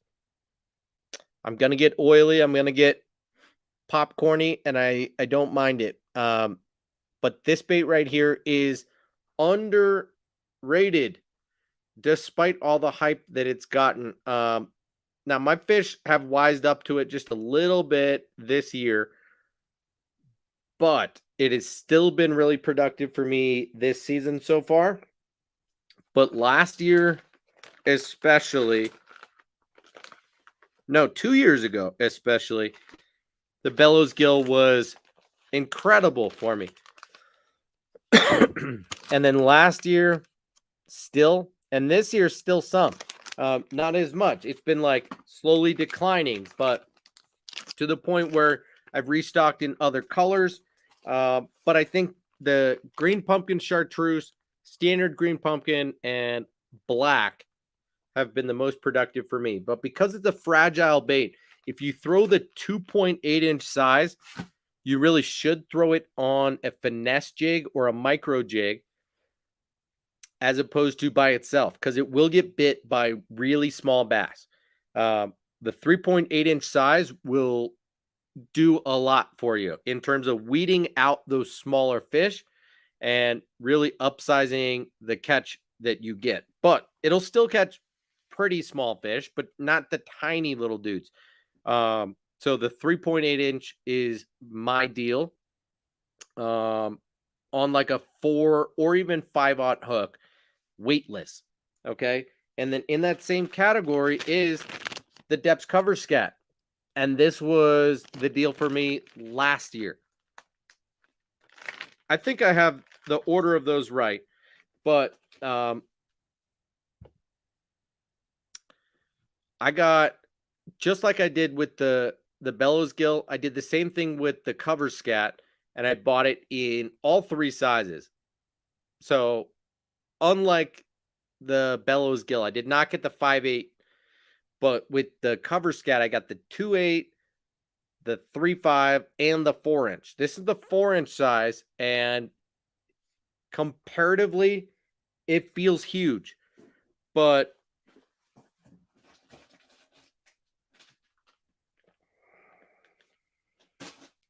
the 2.8-inch feels really small and narrow.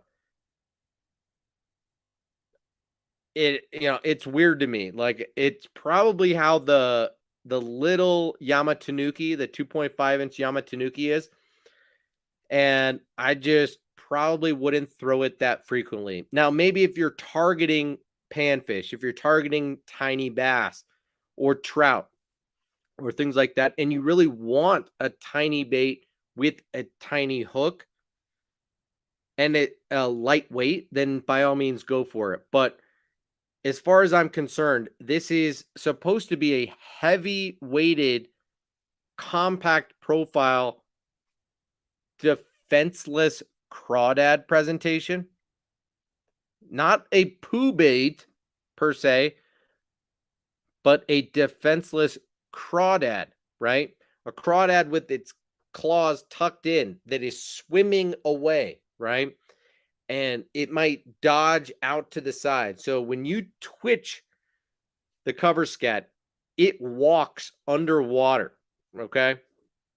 So you throw this out there or you pitch it out there, and the thing has just a very subtle fall to it. It doesn't have this wild swing. It just has kind of like a little bit of a wag to it. Not nearly as aggressive as a Senko or as maybe some of the newer baits that are trying to imitate this are coming out to be. But this has just a little dude.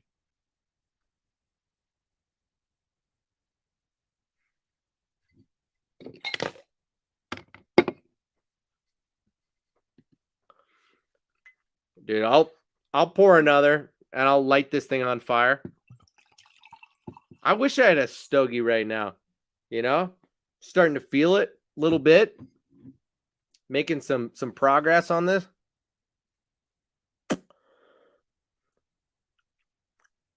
I think it went out. Has anyone got a light?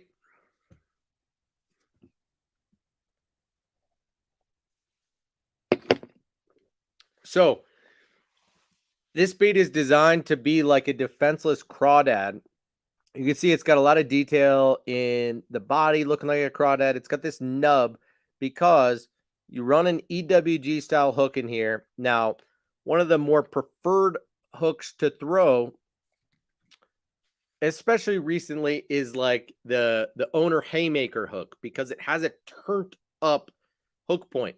So you run it through the nose, out this little hook slot, usually toward the back portion of it, so that you can bury the line tie. And then it comes out the back, usually somewhere in the ballpark of like here. Like that's a lot of gap, right? And then it comes out here and tucks into this notch right here. And so then you could fit a 5 or 6/0 hook in here, no problem, in this 4-inch bait. Now, once you go smaller, you have to downsize your hook. You have to switch up the rod and reel setup you're fishing, and the presentation becomes a little bit different. So the Depths cover scat is underrated. It got bit like crazy for me last year, just the way that the Bellows Gill did 2 years ago and 3 years ago. So underrated baits that I would throw on a bottom bouncing presentation. Now, if you already had the swimming worm weight tied on, good night, Bruce. Good night. Puff puff gator. All right, dude. Now if you're already throwing a weighted bait, you could just throw on something like this. Okay, not the Rapala Crush City Bronco bug, but the Doe Live Beaver. You could throw on an Ultra Vibe Speed Worm. You could throw on Rage Bug. There's a ton of different options if you're throwing something on a 4/0 or 5/0 hook with a medium light size Texas rig, right? But guys, I hate to say it, but I got to pee right now. Daniel, thank you for joining in. Good to see you, dude. You're a little late for the links, but cheers. I'll be right back. You guys decide what you want to talk about because I'm about wrapping up. I've got most of what I want to talk about already done.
Ya vengo.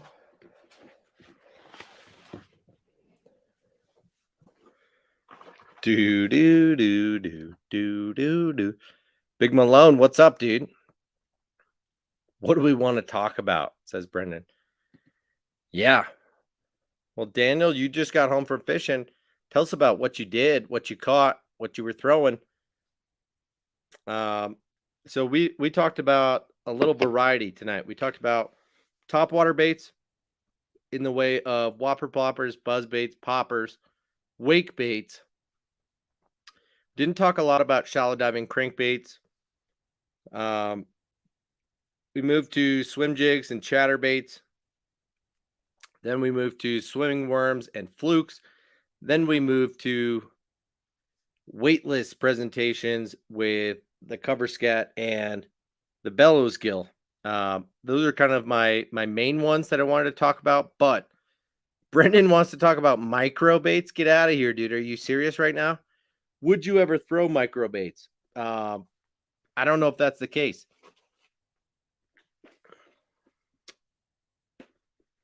Dude, if Adam Odin were in here right now, I would.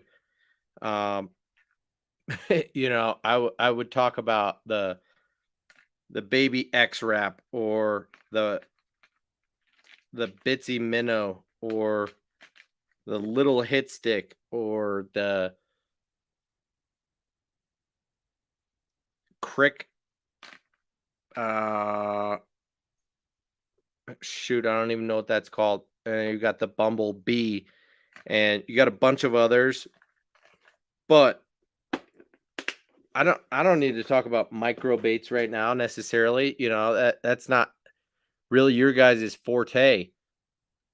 I figured you were just kidding, so I'm not gonna really go on it right now. But Tim wants to talk about it, and yeah, Brendan already got rid of his stuff to talk about it. So no, nobody's. Well, Matt claims that he's talked to Adam Odin recently, but he hasn't been in any of our live streams recently, so who knows?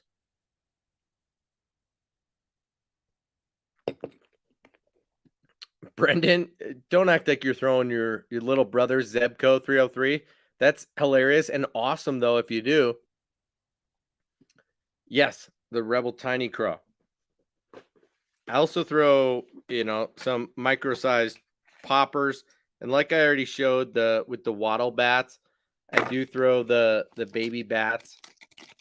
I've caught a couple fish on it early this season, but the Rebel and the Rapala baby poppers can be awesome.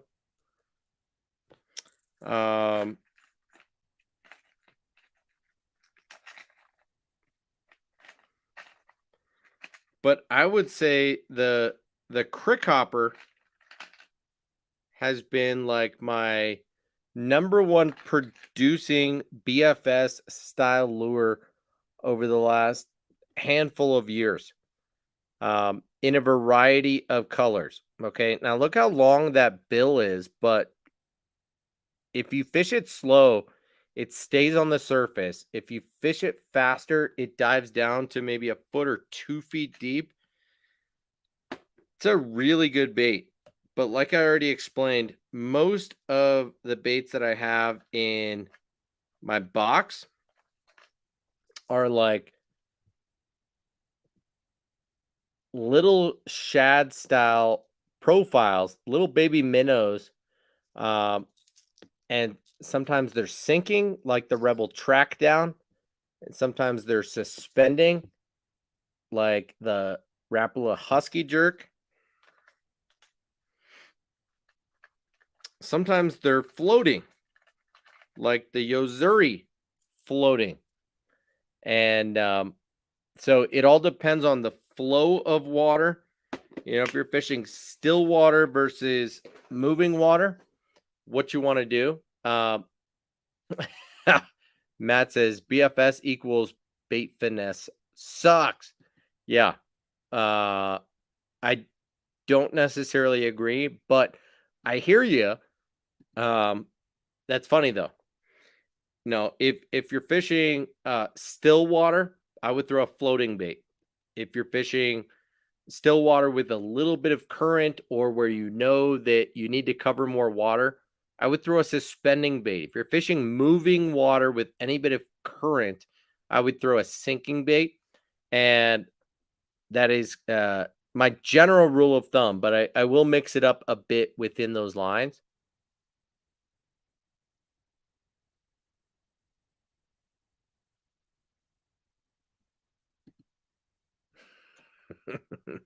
Big fucking shit.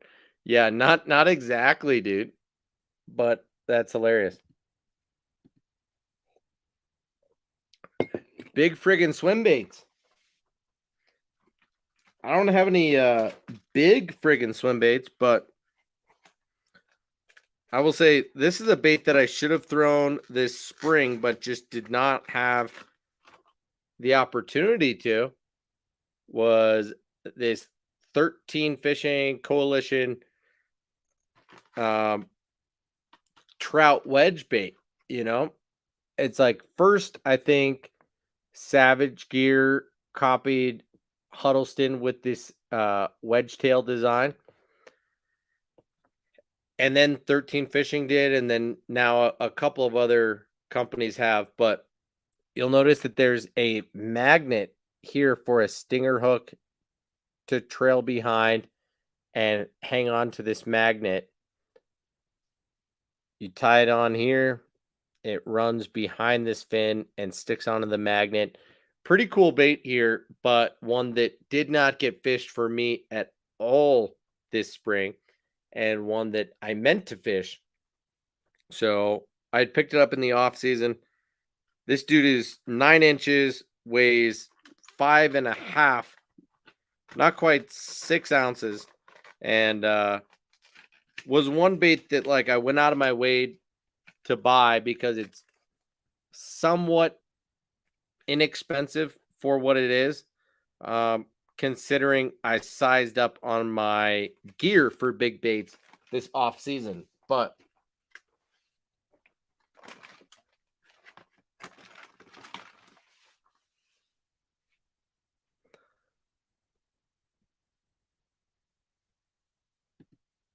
oh, Brendan, what are you a state record holder about?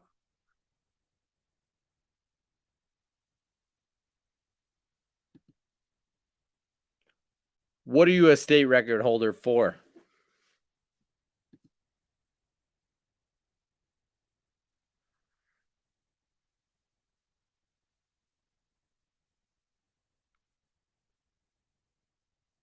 Bobby Garland's. Yeah, I do throw the Bobby Garland. I forget what it's called, but Baby Minnow or something like that. Should I show you? Should we look it up, see if it exists on Discount Tackle? We can look real quick.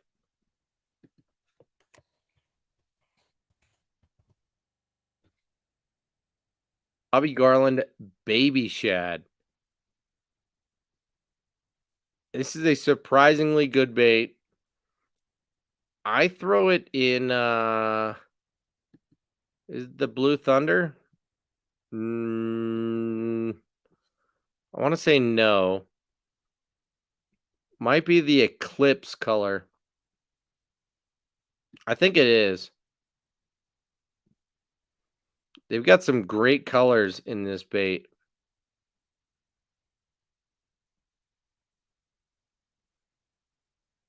I think it's the Eclipse, but $3.39 for a pack of like 10 or 12. 18 pack. Get out of here. So it's a crappie bait, but 18 for a pack of baits for $3.39. That's a hell of a deal. Come on. Very good crappie bait. I'm with you on that, Big Malone. And I've caught bluegill and bass and a whole bunch of different baits or fish on it. Species of fish, not baits.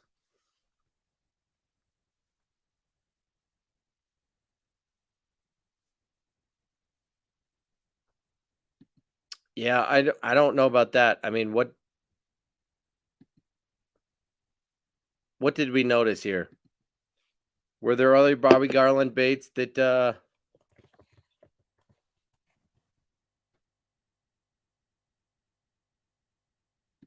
baby shad swimmer? Were you talking about this little dude here? Were you talking about this slab hunter? I assume you weren't talking about this 1 1/4 inch bait, but maybe this 2 1/4, the baby shad swimmer. Really thin tail and a tiny little boot on it. Maybe that's what you were talking about. Look at this glacier color. That looks nice.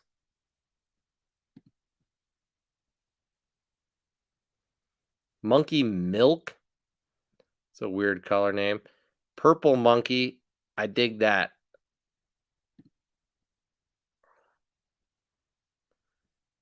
Yeah, I don't know about all that, but this slab hunter looks good. Up and down tail, huh?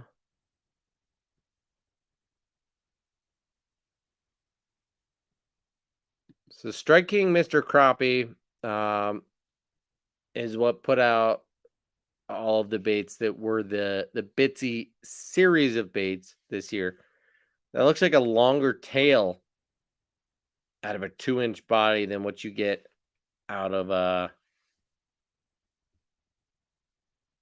the Bobby Garland baby shad, which is also somehow different than the Bobby Garland Mo Glow baby shad, glow in the dark. Probably not different, but anyway, sometimes going with micro-sized baits are the deal.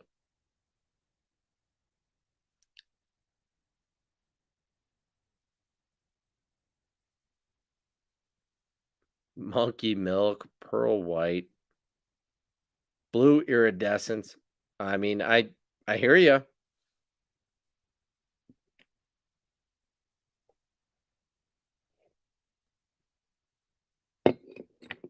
All right, guys. We're not going to stay on here much longer, but what else do you want to talk about? Ask any questions that you have. There's 20 people in here right now. If you haven't already, hit the thumbs up button, please. But if you have any questions, drop them now, because now would be the right time to do so. It doesn't need to be anything about what we've been talking about recently. You can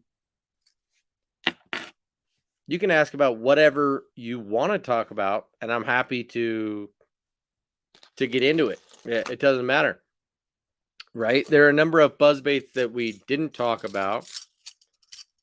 This is the little baby Cavatron buzz bait.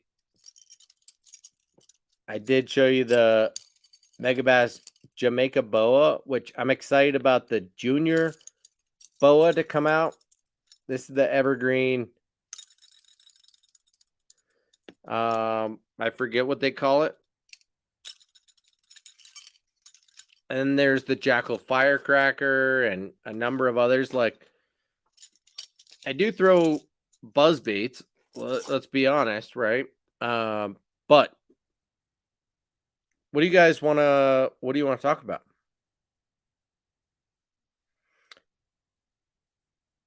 Brendan, that is a good question. I don't necessarily have goals for either one necessarily. I am super excited to tell you guys, not anybody else right now, but that my dad and brother and I are joining a new fishing club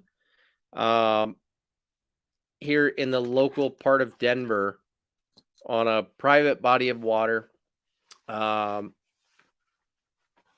where we will get to access a new stretch of stream and river that has a lot of history that I've never fished before. My dad's been on a couple of times in his life. That's it.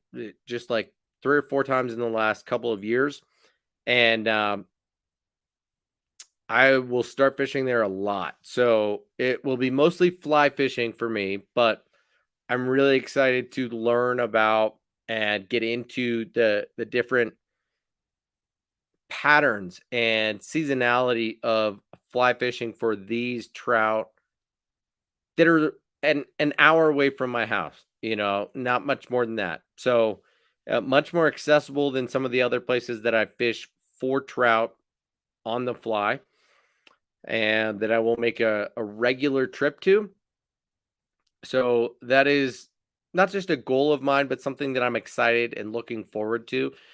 But when it comes to YouTube, a goal of mine is to get back into producing content that I know people are looking for. Not necessarily that I want to put out or that you 20 people are looking for, but that the average person is seeking out on the internet, and therefore to try and perhaps grow my channel to 5,000 by a year from now, to really start growing my channel again, right? I mean, it was not but a year into the start of my channel that I really had the right mindset of growing my channel. So that is something that I've gotten away from for a while now, but hopefully want to get back into in the near future. But we'll see about that. That's a good question, man.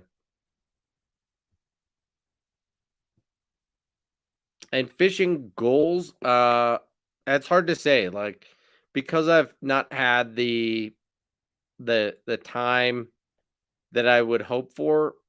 I mean, my goal would be to catch a 4 to 5 pounder this year, not break my PB. Um, if I could, that would be great, but that's not necessarily a goal. Um, Now I did get close there with my trout PB this year in catching like I don't know, it was probably a 28 or 29-inch rainbow trout earlier this year, but wasn't necessarily a goal. Um, no, 505. I do not go to Durango very often. I've only been there a couple times in my entire life, so it's a good question though. So far this year, it's been the drop shot. Um, Hate to see it. I don't hate to see it, but that's just been the reality of it, right? Yes, it was the evergreen. Um, Not the long buzz, is it? What does evergreen call it?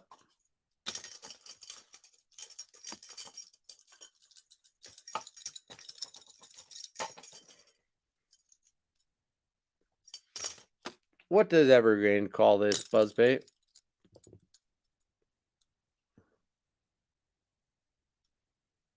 Is it the long buzz? It's got a pretty good squeak. Yeah, Jake Corlin makes some good stuff for sure. Um, that's a good question, Daniel. I would say sub 80 degrees. It depends on the body of water, but yes, thermocline does affect them. They want to stay deeper. They want to stay in colder water for sure, but they'll stay in water that's as cold as they can go. So, um, that you ought to think about how that affects bass that eat trout, right? If if trout are stocked in the summer months in a bass fishery, they're probably going to go deep quickly.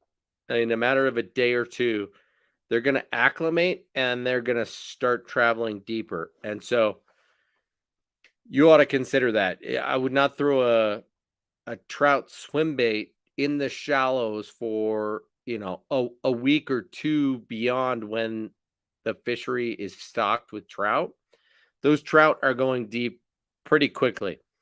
You know, they're just trying to survive. So,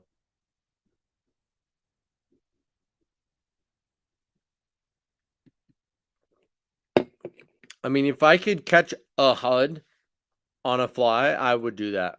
But that's not a possibility, Brendan. Sorry about that.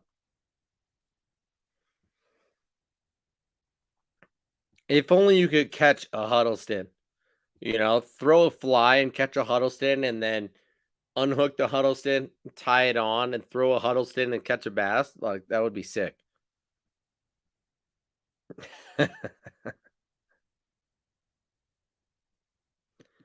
My large PB is like right at 5 pounds, maybe 5.5.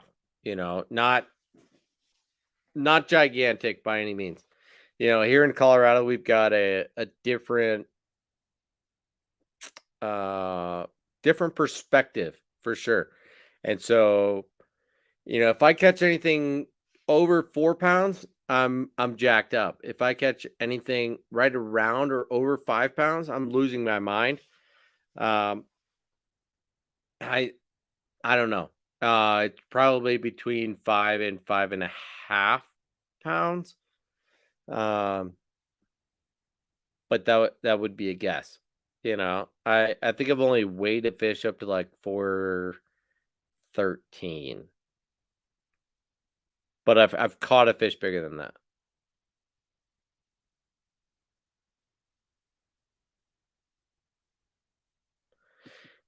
That's a good question, Matt. You know, I think it's somewhere in the ballpark of like 20 feet, but um, there are layers to the thermocline. So, you know, some fish are just inclined or designed rather to survive in colder water. So it's not like they need a thermocline to uh to survive for a limited period of time. You could stock a trout in warm water, and even though it won't survive, it will seek out the deepest body or the deepest part of that body of water in order to survive as long as possible. So that's it's a limited thing, right? But I don't know that, you know.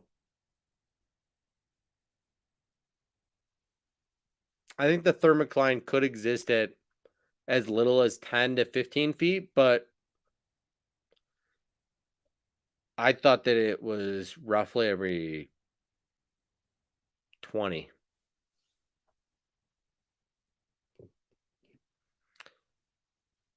But I think it can vary as well.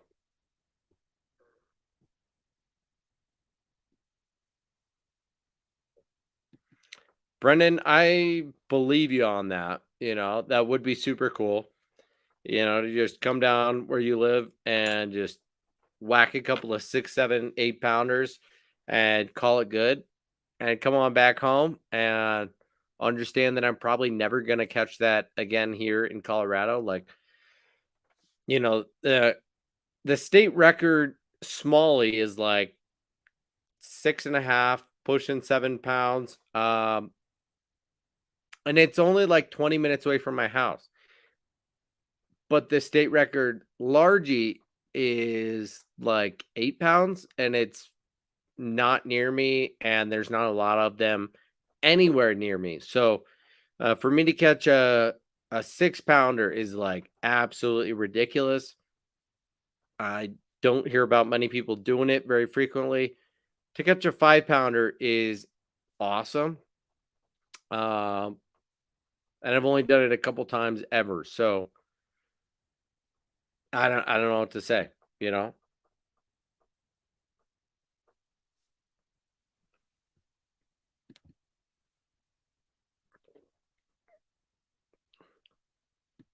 Oxygen content more than water clarity or more than depth.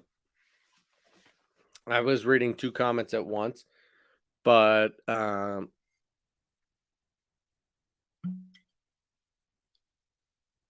That's possible, but part of me thinks that like the two go hand in hand, Tim. It's like most of the trout around me tend to live in as deep of water as they can find. So I don't know. Is it possible? Sure, but I I don't think so.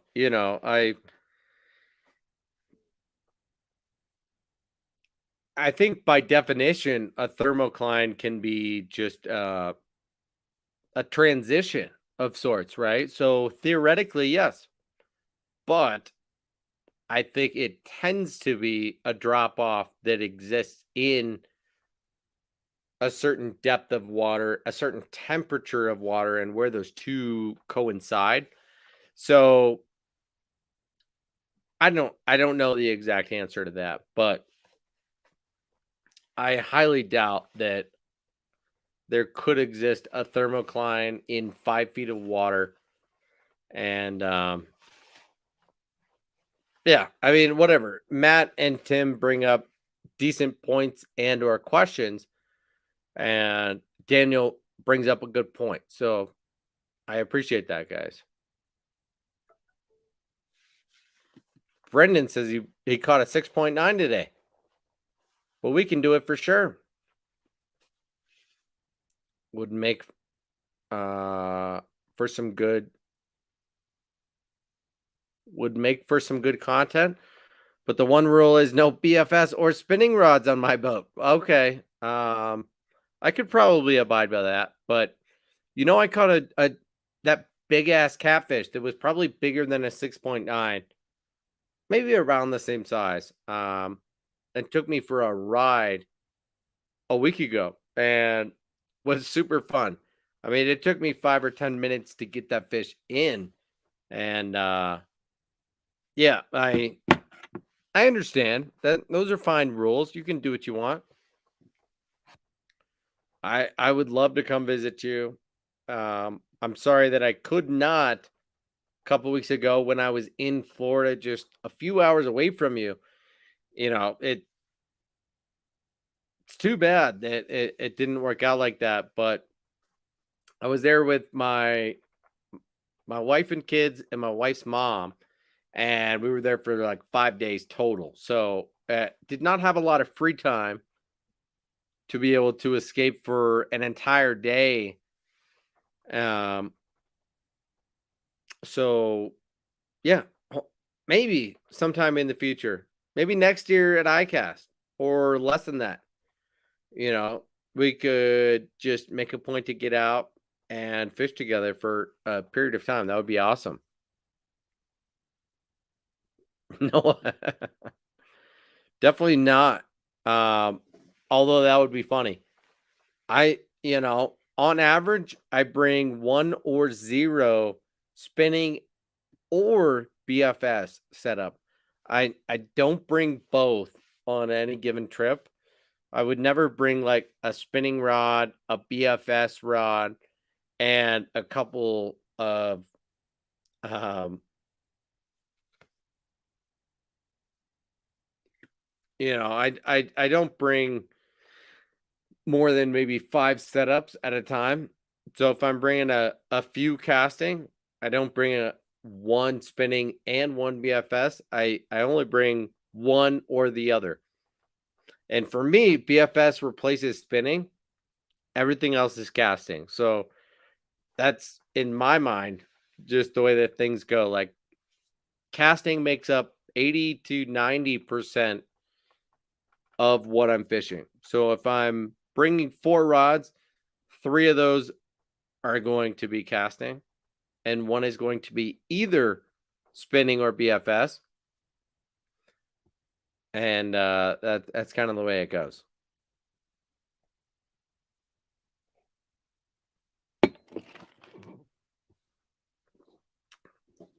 Let me catch up on you guys right now. I have not been paying great attention.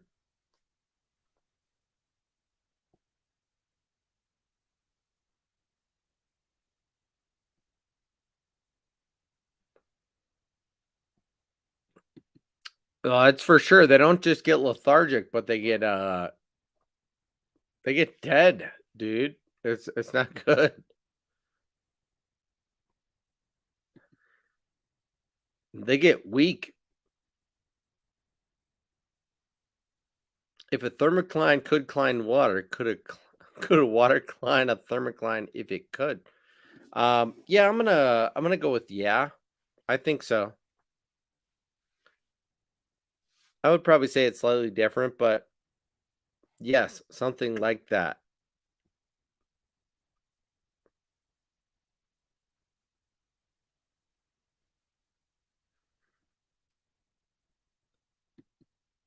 Yeah, that's a good point. Um, I scuba dived some 15 years ago, maybe not quite that long ago. Well, 13 years ago, and yeah, I feel you on that. 12 years ago, 11 years ago.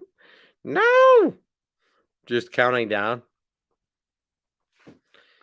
Favorite trout to catch? Probably either a big rainbow trout or a small brook trout. Ah, shit. Yeah, probably. Or a medium big brown trout. Those are like my favorite sizes for all of them. You know, a 28 to 30-inch rainbow, a 24 to 26-inch brown, or a 9 to 13-inch brook trout. And of course, the brook trout is wild, the rest are stocked, and I don't know. I mean, a brown trout like that could be wild, but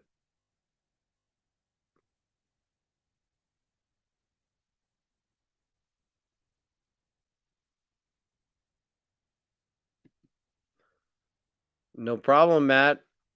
Thanks for hanging out, dude. I'm gonna get out here in a second. I know it's been a while, and I've been on for a long time tonight. Really, I have not. I don't think I've watched that video, but I should. Uh, all right, guys. Well, why don't we just dip out of here? We've been on for a while. There's 18 people in here. If you haven't already, do me a favor, hit that thumbs up button. Make sure you subscribe to the channel, and please turn on those notifications so that we can hang out again next week. If you have any questions, as you guys see, I am more than open to answering what is, what you guys are asking in the questions. Here we go. You guys are just popping off. I like cutthroats.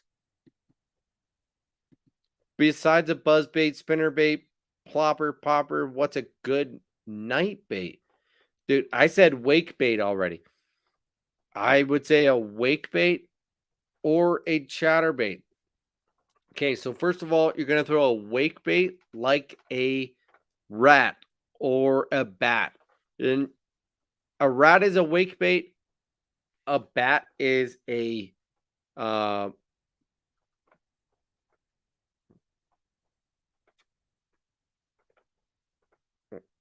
I should know what it's called, but a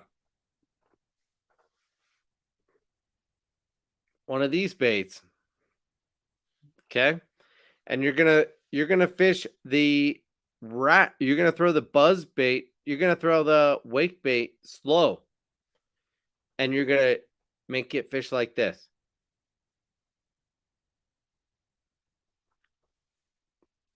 No, I'm talking shit right now. You're gonna throw the buzz bait fast. You're gonna make it go like this. You're gonna throw the crawler or the bat slow, and it's gonna go like this. Bop bop bop bop bop bop bop bop bop bop bop bop bop. Okay. You're throwing either uh, a fast wake bait or a slow crawler bait. That's what I would do.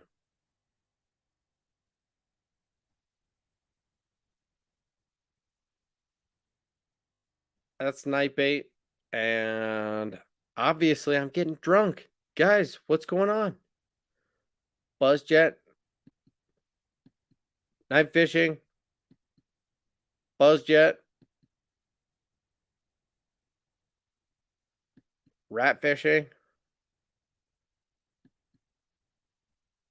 Okay, guys, I hope you appreciate that.